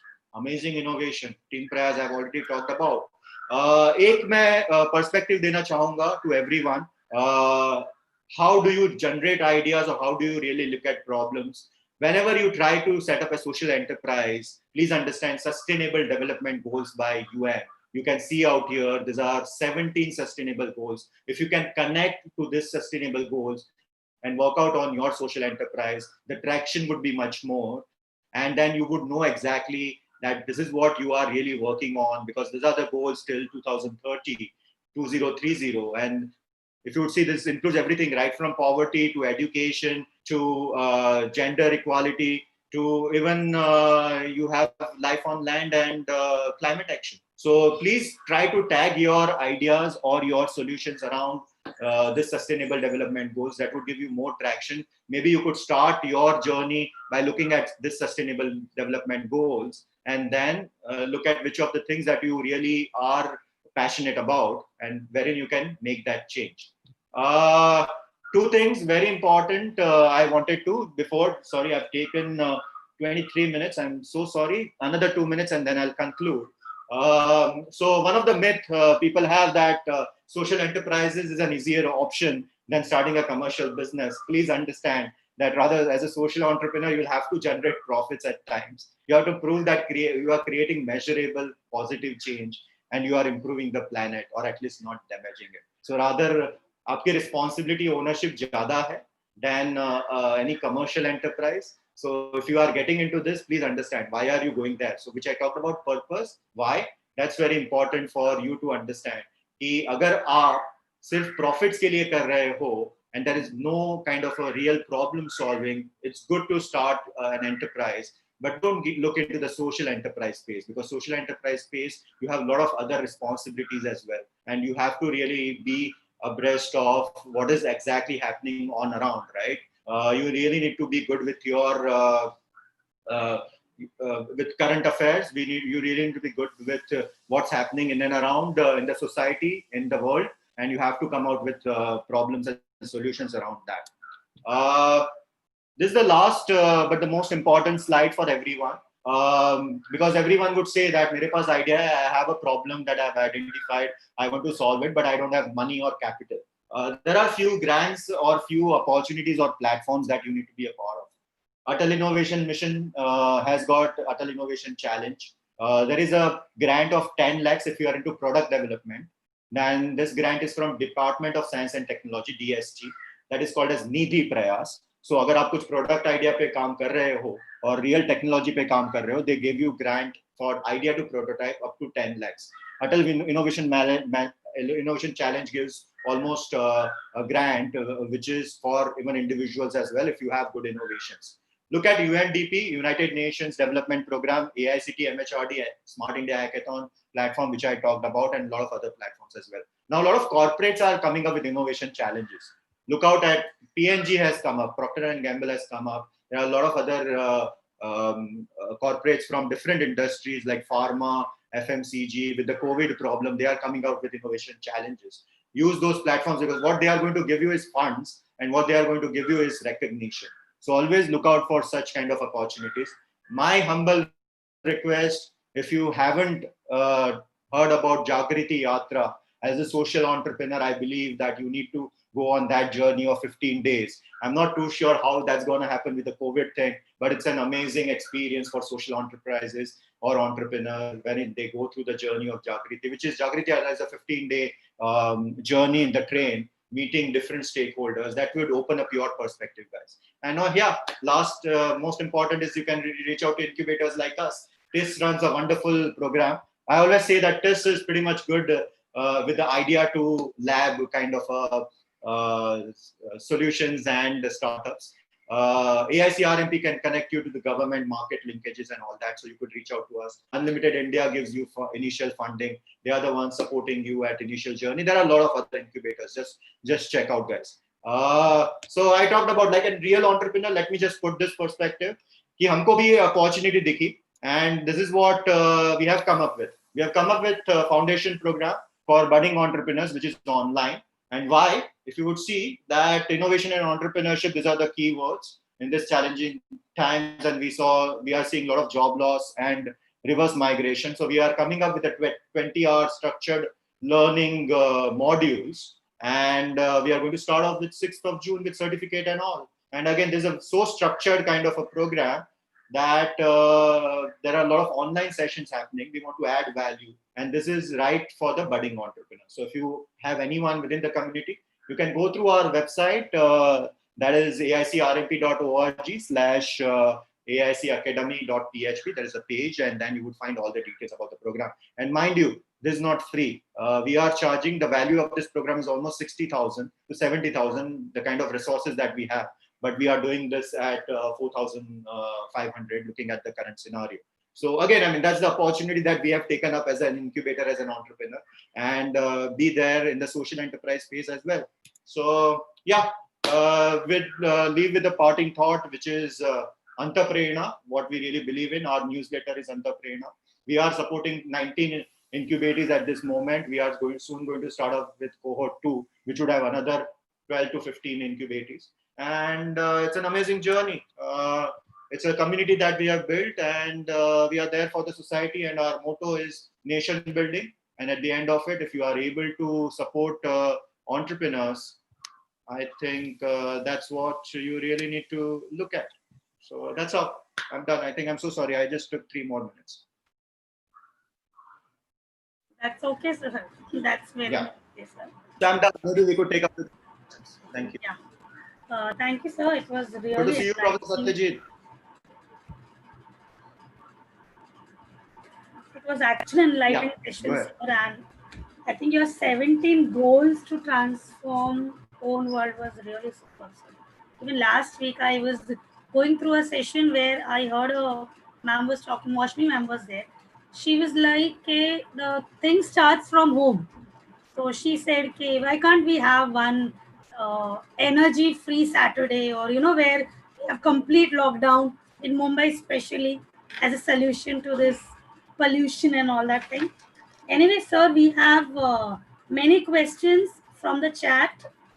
that I've actually noted down, and I would also like to bring to you guys notice there are participants watching from Philippines. We have Roshleen ma'am from Philippines. We have Shirley Serikos. There's Amir Siddiqui from Oman. Ameline Mispiros is watching from Oroquitu City Division. So we have many participants from international universities also here.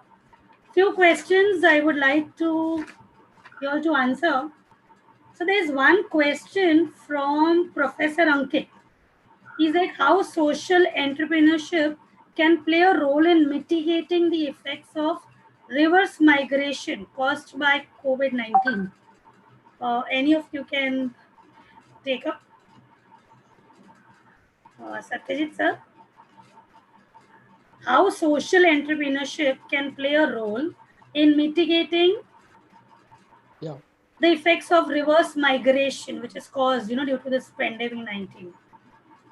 I think I'll submit that migration is a macro problem, right? So macro problem, we'll have to see the problem in the right context, different context, right? So I don't know. It's not true that social entrepreneurship has answer to all the problems, but nevertheless, we'll have to look at the granularity of the problem in a context, because social entrepreneurship work in a context. It doesn't work as a universal sort of solution to a problem. So this question seemed to be too macro in the sense, reverse migration. So I would like to submit that the person who is seeing this problem, who see the pain of this problem, who feels the pain of the problem, who aspires कि कुछ तो करना चाहिए. What Sujay was, Uday was also echoing the same sentiment. Has to deep dive to how to first immerse. Okay, and that's what I said. Immersion is critical. You can't talk about a problem without immersion. I can't read a newspaper report. I cannot listen to a television noise of discussion and say, here is a problem, right? I think that's too, because journalistic way of seeing a problem is very different from the entrepreneurial way of visualizing a problem. Let me put it straight. I have no issues with the journalist. What I'm saying, journalist is the problem with a different perspective, different reason.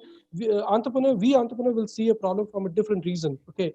Because we want to see the whole socio-economic, cultural, regulatory, technological, all the dimensions, and see, let me see the complexity. Ye kya complexity? Ye kya khichdi hai, right? So understanding the complexity through immersion is very critical. So I don't have an answer to what you are saying, but I will say in what context we are referring it as a problem. Okay, you may say government should create a job. Okay, people should provide shelter. People should provide food. I think these seem to be very banal type of solution. When there is a burn, you just apply a burnol and say, oh, you will get immediate relief.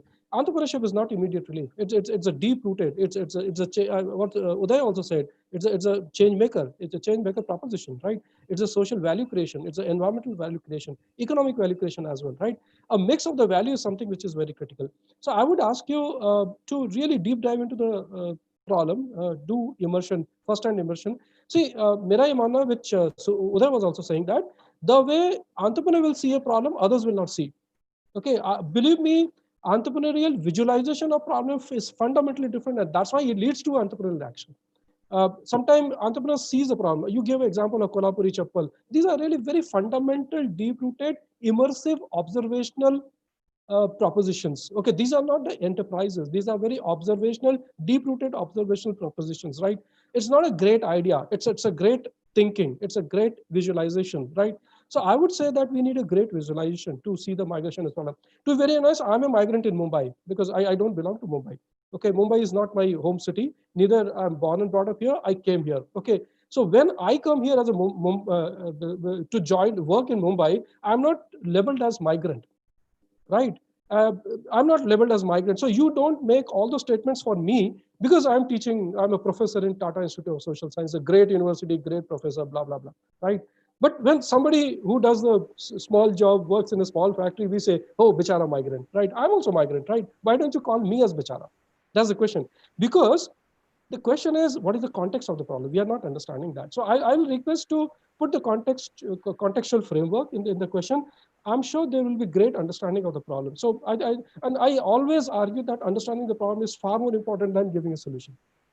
Solution probably comes reasonably obvious way, but the understanding the problem doesn't come in an obvious way. It really needs very passionate, very empathy-centric involvement with the problem. Okay, आपको देखना पड़ता है problem को, रहना पड़ता है problem को, महसूस करना पड़ता है, बेचारा नहीं कहना है. Okay, so first thing is I'm deadly against calling any primary stakeholder as बेचारा. Nobody is बेचारा in this world, right? We make them बेचारा actually, right? So there's no word in बेचारा. They're the primary stakeholder, okay, and they're the owner of the problem. So how do you attach value with them? I think that's the largest question. I'm sorry I didn't answer your question, but I kind of open up the sort of space to see the window. Okay, I try to do that. Right, sir. I think that is why we all are in Mumbai, you know, not just emotionally attached, but even for our bread and butter. So we're not migrants over here, right, sir? Uday, sir, profit, when we talk about profitability, there are few questions since you have taken up, you threw some light on social enterprises. Sure. There's a question where Monica Jain is asking, can social entrepreneurship also on bread and butter? How is it different from social work? Similar question is from Ajay Talwekar, where he's asking that how profitability and social enterprising is equally. Okay. So again, I mean, I talked about certain myths.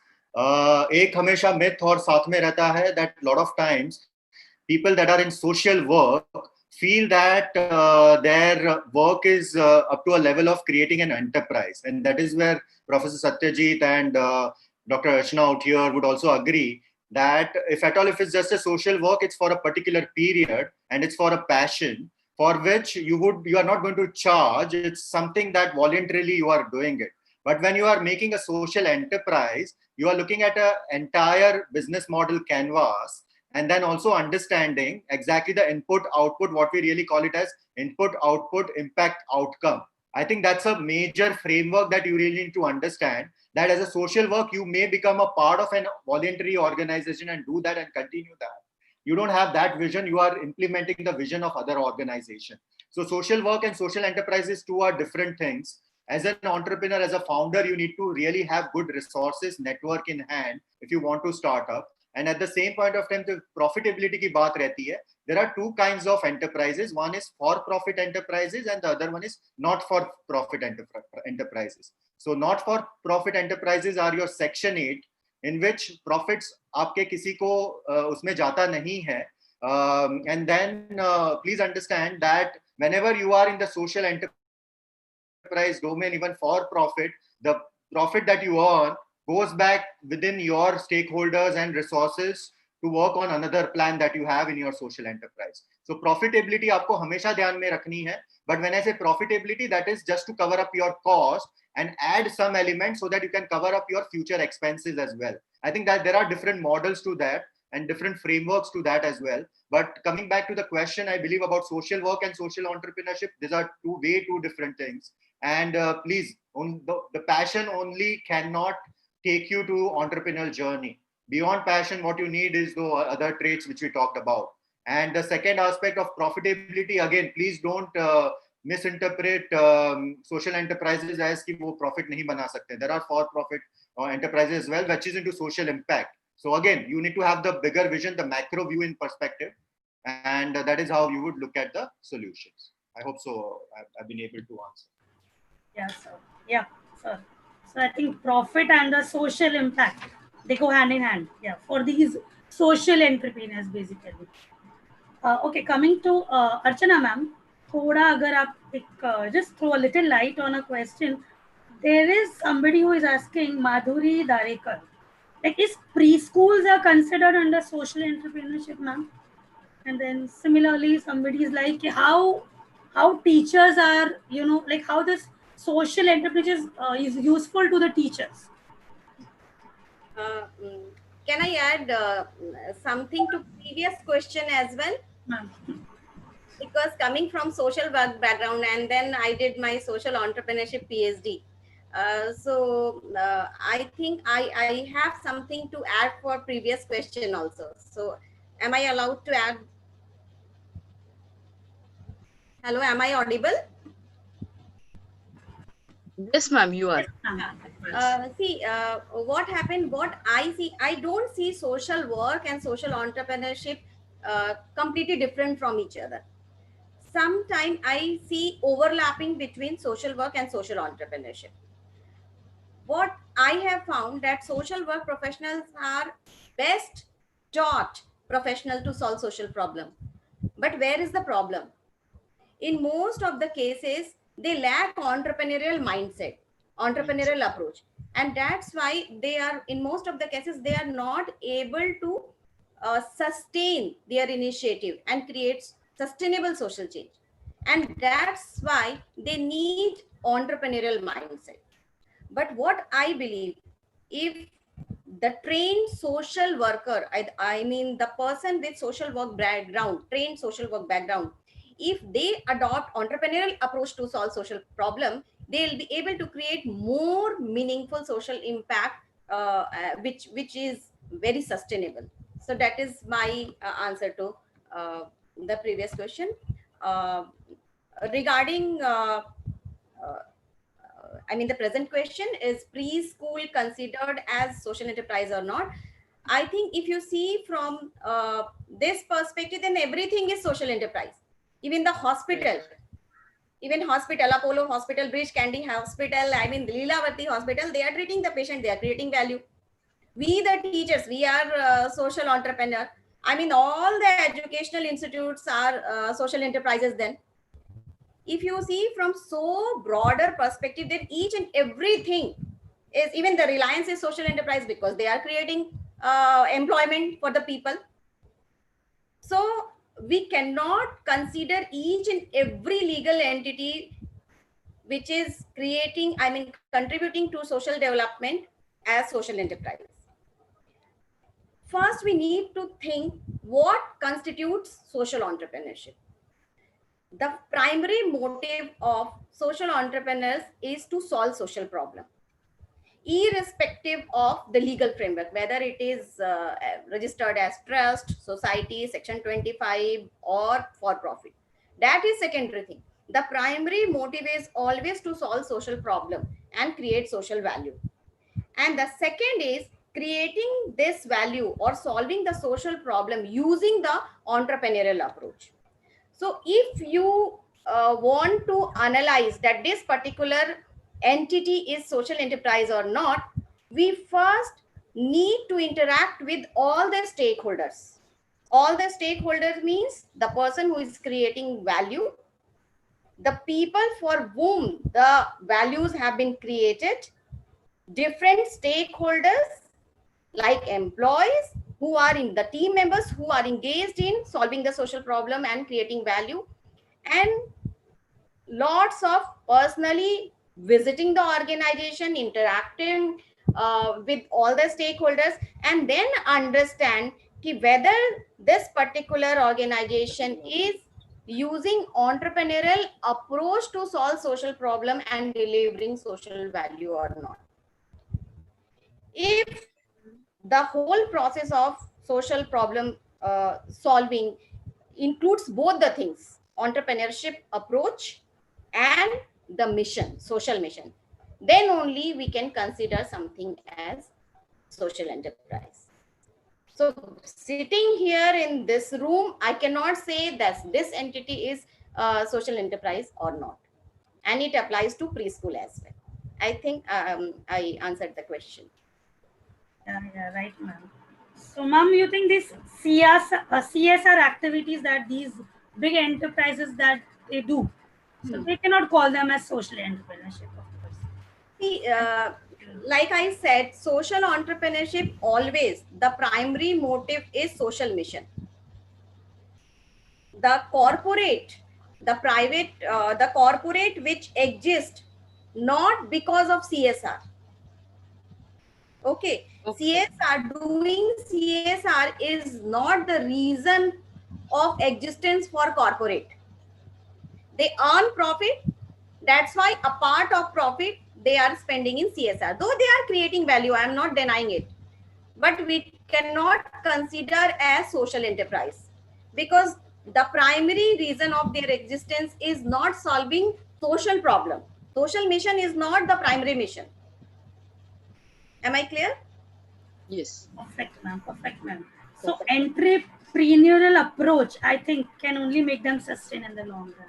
Yeah, like in my presentation, I talked about there are like opportunity identification. If the person is seeing social problems as opportunity, if they are using resourcefulness, means using the existing resources in innovative way to create more and more impact. Then value creation, innovation. So these are different important dimension of social entrepreneurship. I mean entrepreneurship.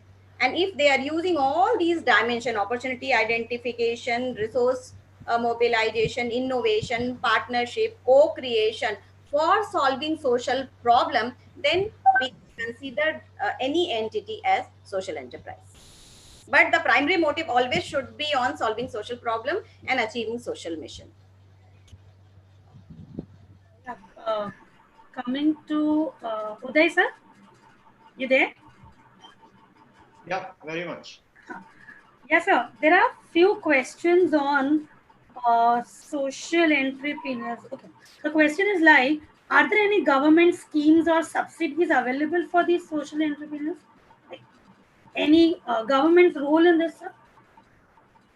Very much, very much. If you would see, I mean, at this particular moment, I mean, let's not, as Dr. Rachna rightly said, at this moment, if the end goal, the macro element is very important. This kind of question, जब ये ऐसे questions आते हैं, we get pretty much scared, because then the thing is, if you look at only the subsidies and then want to start off, I think that cannot be your goal of starting a social enterprise.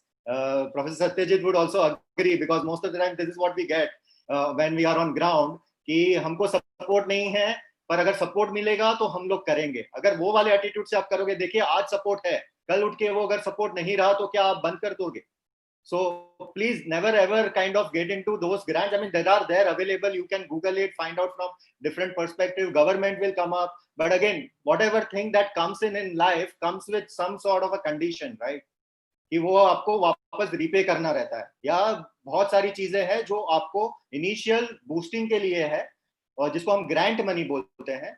So there are a lot of impact investment funds. There are even private players in that, like Ankur Capital and a lot of angel investors that are there working for the social impact, IntelliCap and all those guys. But don't start off your kind of journey keeping in mind कि क्या available है, फिर मैं वो हिसाब से start करूँगा. So that's my way of looking at things. I think if at all, if others have some other suggestions. और एक बहुत अच्छा question आया था about preschool. We just got one idea about preschool. तो preschool start करना नहीं था, उनका idea था कि rural जो है tier 2, tier 3 में, how they have created modules for teachers so that you can start preschools in rural areas. I think that's where I believe that's where the social impact comes in. And a very important model, क्योंकि आप देखोगे pre school अभी ज्यादा करके metros tier 1 towns में आपको दिखेंगे, pre school आपको गांव में और वहां पे नहीं दिखेंगे. सो अगर आप सस्टेनेबिलिटी की बात करो, स्किल डेवलपमेंट की बात करो, कि आप अगर ऐसे मॉड्यूल्स बना सकते हो टीचर्स के लिए रूरल एरियाज में टियर 2 टियर 3 में, और you can start pre school. I think we have lot of rich history कि ये जो मॉडल हम लोग अभी प्री स्कूल का देख रहे हैं इन metros, I think that's not the right model. There is some sort of element of our Vedic kind of things. If you can develop something like that, that is a major social impact, because जो student की journey है वो preschool से start होती है कोई बच्चे की, तो वहां पे अगर आप impact कर पाओ, I mean amazing. But then अगर आप preschool फिर franchisee और profit और वो वाले aspect से आ रहे हो, then I think again, and let's not jargonize lot of things of social entrepreneurship, innovation, business model. जो ये on ground करते हैं ना, which I am sure my other co-panelists would also agree, they come with a purpose and end goal in mind. They don't come with the approach kind of driven thing. वो हमारा एक responsibility है जो उनको एक road map देना है. बाकी अगर वो end goal clear है, then whether you categorize them into social entrepreneur या कुछ भी, because at times I have seen people don't have money to real feed themselves and then they call themselves as social entrepreneurs or wanting to label themselves as that. Let's not get into that kind of culture of creating more social entrepreneurs. I think it's more about solving problems rather than social entrepreneurs at this moment. Right, sir. There's one last question I'll just take up. The question goes like, what is the social impact like by social entrepreneurs amidst pandemic? Because this pandemic is actually we are amidst that. So you think anywhere we are actually affected, and if you really want these entrepreneurs to come up in post pandemic, so what are the actually attractions for them? Satyajit sir may answer, and then maybe I'll just add on to the thing. Satyajit sir, over to you. Okay. So Uday ne mere ko phasa diya pehle. Okay, no, I'll try to answer that. I think there are three things which you talked about. One is social impact, and then we said pandemic, and within pandemic, what is social enterprise? I think there were three questions, and I assume there are three different questions actually. They may be related for the sake of putting them together, but I think that so social impact. There could be definitions in the literature, academic literature. Probably Archana can have a better definition, better explanation. But the way I understand social impact, I connect it with the same statement which even Uday also said. What is the change you want to bring in? आप क्या बदलाव लाना चाहते हो? ठीक है? And change is not something which you think you should be bringing. How you think the primary stakeholder also desire to think about the same change. I think that's the very fundamental, right? And sometimes, as I said, conflict resolution. यहाँ पे conflict भी होता है, right? Open defecation, right? People don't find open defecation as a problem. जैसे हमारे पिछली generation में भी ऐसा कि हम भी कर रहे हैं, right? What's great about it, right? So आप क्यों कहते हो open defecation problem? हमारे लिए तो problem नहीं, we are quite okay, right? But you think it's a problem, right? I think it's a problem, okay, and so on, right? So the question is, how do you negotiate? How do you talk with the primary stakeholder whom you think are being affected? Okay, same logic I'll apply to education also, because we work with a group of tribal community in Jhabua in Western Madhya Pradesh. They think that formal education is not needed. It corrupts mind. Believe me, I'm making a very strong negative statement, which all of us would not love to listen to it. They say it corrupts your mind. Okay, जब तक आप पढ़े लिखे नहीं हो, because tribal, okay, it's an indigenous community. They talk about 5 J: Jal, Jameen, Jeevan, Janwar, and then there is another one, right? I'm forgetting. So they say we are very nature-centric people. The moment you jargonize, as Uday also said, you call it a sustainable development. Okay, but otherwise, sustainability it's a part of our culture. Why do I go to college and get a degree on sustainable development and green economy? I'm doing it anyway, right? Your education will unnecessarily corrupt my mind to think it like a business, right? I'm not a business person. I believe in sustainability as a way of life, right? So what I'm saying, impact is something which need to be seen from this lens. What is the change you want to bring in? The change which you think people concerned will imbibe. They will accept that, yes, this change is good for my life. Time लगता है. Impact create करने में decades चले जाते हैं, generation निकल जाती है, right? So we'll have to see that out of our actions, entrepreneurial action, how do you create output, immediate results? Okay, getting good marks in mathematics, getting good marks in science Olympiad, maths Olympiad, these are good things to claim that you have done a great job. Believe me, it doesn't change the life. Okay, what do you do with the science education? Okay, do you go back to the community and make the scientific temper in the community which change the life of the people? That's what impact is all about. It takes generation, right? It takes generation. So I would say when we talk about impact, it's a desired state of mind. I'm saying, and I will connect with the aspiration, I will connect it to the positive social change which we are referring to. It's a desired state of mind which all of us have to pursue, and it may not happen in my lifetime, doesn't matter. But that's the mission on which I go on. And I'll achieve it step by step. I'll do it in milestone basis. Okay, that's precisely the impact. Impact is a very big term. It is a very big concept. It is not something which I see happening tomorrow. Okay, unfortunately, most of the time, impact we think it's clicking a photo and printing in the newspaper is the impact. Believe me, that's not the thing. Okay, I fed 10 children. I gave 10 computers. I donated 1 ambulance. I'm sorry, I'm making very strong negative statements, but these are not impact. These are only an action. What happens to the impact of the action? I think that's precisely we are referring to. Then the second question, what you said about COVID. COVID, as I said, I see it as an opportunity because I'm an entrepreneurship preacher, mentor, whatever you call it. Okay, every problem is an opportunity for me. And in fact, we are working a lot with the biotechnology startups, and we are helping them. Many of them actually have a COVID as their core theme. See, COVID came just now. Not that they were not working on the problem. They were working on the problem. Now they are contextualizing the problem, the COVID situation. Not that COVID came and now they are sitting and discovering what's going wrong. Not that. In fact, I'm going to do a session with the founders of my lab. You may be knowing. They're the first one who developed testing kit and we changed the scenario of testing in this country. I'm going to have a session with them 12th of June. If you're interested, I can share the details. So it's not that these people are not there in the testing kit. They were there. They're there in the testing kit. The moment COVID came, they say, here is a problem and I need to solve it. I have this piece of knowledge. I have this piece of solution. I think the solution can fit into the problem. And that's how I attach this value to the problem, right? So that's precise. So COVID is an opportunity. If we have resources, if we are able to articulate, if we are going to see the opportunities, the pain point of the COVID on the general mass, different kind of people, the patients, the social worker, the grocery merchants, etc., etc.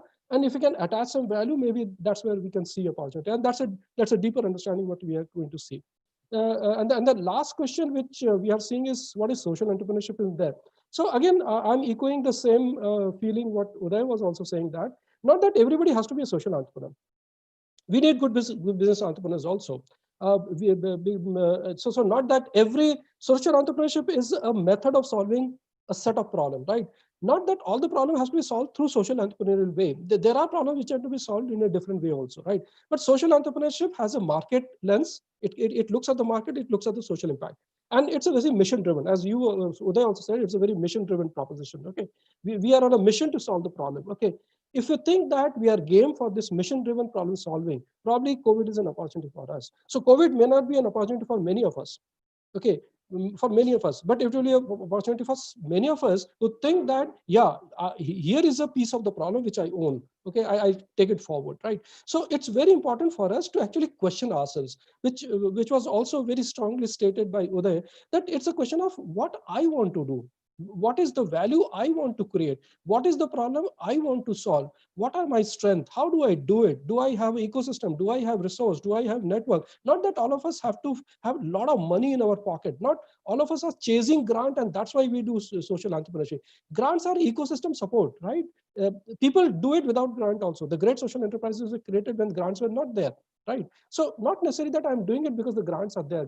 Government is giving grant to fasten the process, to do things faster, because there's a sense of urgency, right?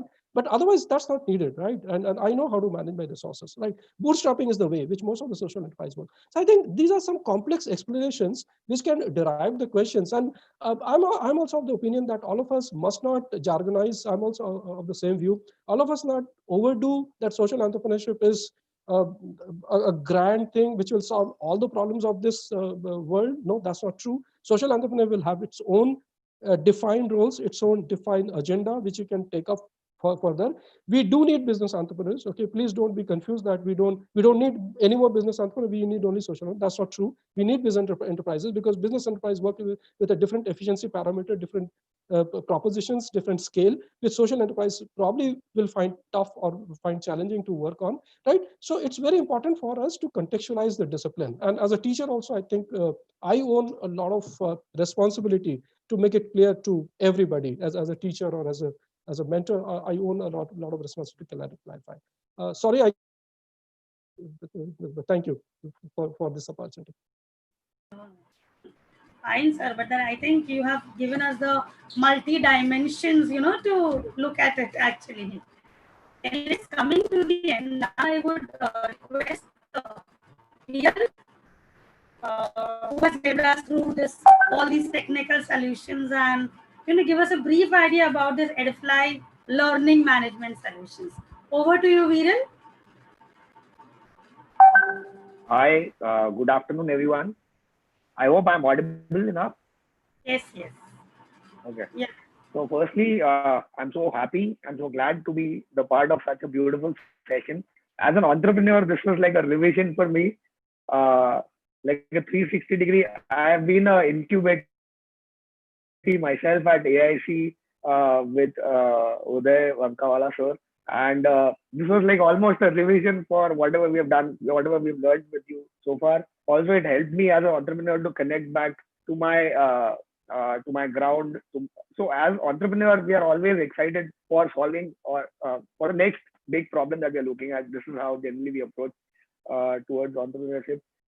I'm sure when Uday sir said that there are two kinds of organization, one is for profit and one not for profit.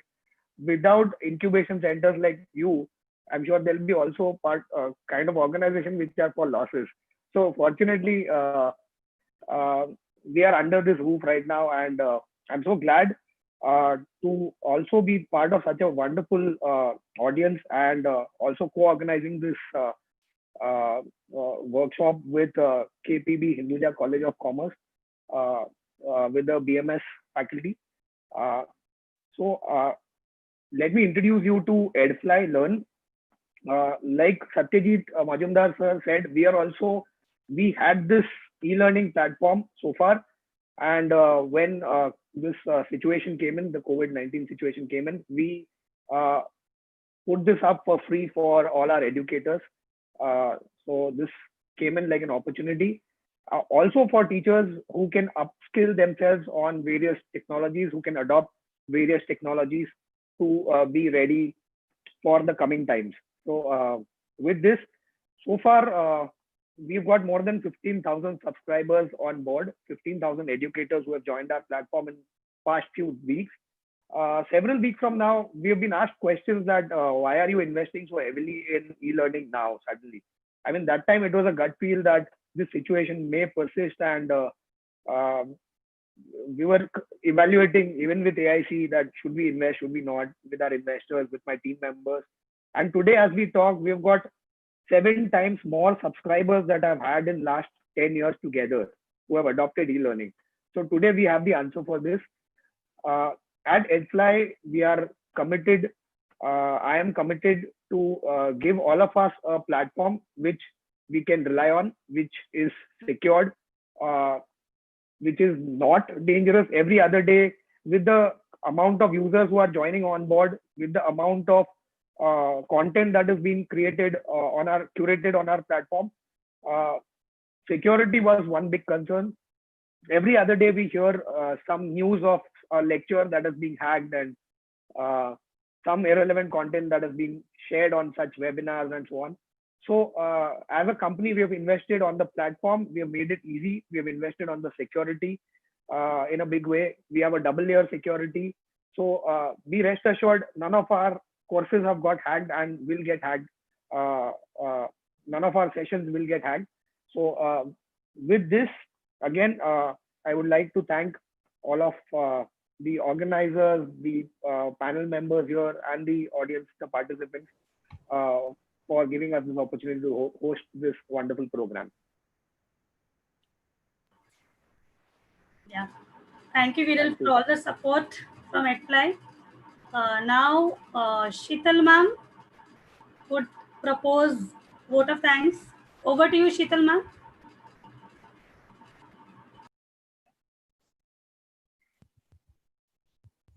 Sheetal ma'am, unmute yourself first. Welcome, Sheetal ma'am. Yeah. Hello. Good afternoon to everybody. It was really enriching, enlightening, and I think an eye-opener in the area of social entrepreneurship. Because wherever the word social comes, people think it is all free. There is no money involved. There is no gain in it. But Uday sir has very much rightly said that without any kind of this kind of objective or motive, there cannot be any motivation. So all kind of social entrepreneurship activities definitely lead to economic development and economic returns, which also has to be seen by the entrepreneurs. And rightly said by Archana ma'am that these people are change makers, change agents. They bring the change in society. And Uday sir has mentioned very nicely these entrepreneurs like the Color Wale were women, because it is very innovative and really very thoughtful of the people. And the Kolhapuri artisans of the Pukari. It was very new to see all these ideas. And rightly, correctly said by Satyajit sir that strategically these entrepreneurial models has to be implemented by the social thoughtfulness by the entrepreneur, which will bring a development society. With the situation of pandemic, the COVID, I think social entrepreneurship is the torch bearer for our future. I thank the Edfly for this platform, the management given for this FDB to be conducted, and I also thank Hinduja management for helping us to conduct this FDP and helping all the participants to have this knowledge about social entrepreneurship. Last but not the least, all the participants, a big thank you to all of you to join us for our event and helping us to make it much better and enlivened. Thank you so much.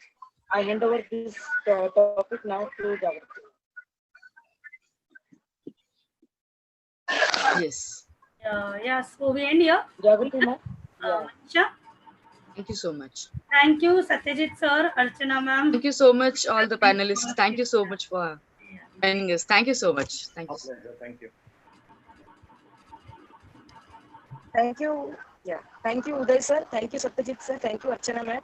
All your three people's topics were very different and really having dimensions of different areas of social entrepreneurship. So Thank you many so much, questions, everyone. Thank you. many questions are unanswered actually. Take it offline. Thank you. Anyway, yes. Thank you, Rashmi ma'am, for such a wonderful topic to be taken as an entrepreneurship. Yeah. Okay. Should I end the meeting? Yes.